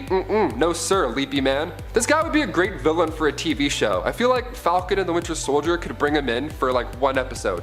They have Batroc the Leaper coming back, so let's just do like a team of leapers. The entire episode is just Sebastian Stan looking around like. And lastly, coming in at number 1, Gamecock. Yep, I said that. Carlos Cabrera made his comic book debut in Captain America issue 183. He was a small villain who crossed paths with Steve Rogers a couple of times. And as far as powers go, he has none. But he dresses like this, so one would only assume he's the coolest, strongest, baddest dude in the game. He is, however, a great fighter. And I see how the inspiration came about. Cockfighting, the sharp claws, he's a great fighter. He also sports the claws on his feet and his hands. And if you think this guy wasn't already insane enough, he has a crew that he rolls with who also dresses up like chickens. I feel like they could use this character in an Easter egg easily. I mean, just having any sporting event with a chicken mascot and his name could be Carlos. Boom, then all of us would be like, that's the chicken thug, I know that guy. Maybe he could even call his gang the Chicken Nuggets. And whenever he wants to leave, he like snaps his fingers and he goes, let's dip. And the other chicken dudes are like, yeah, let's go rob somebody. I could use an extra buck. Yeah, that's like 7 puns. I'll leave now, that's fair, that's fair.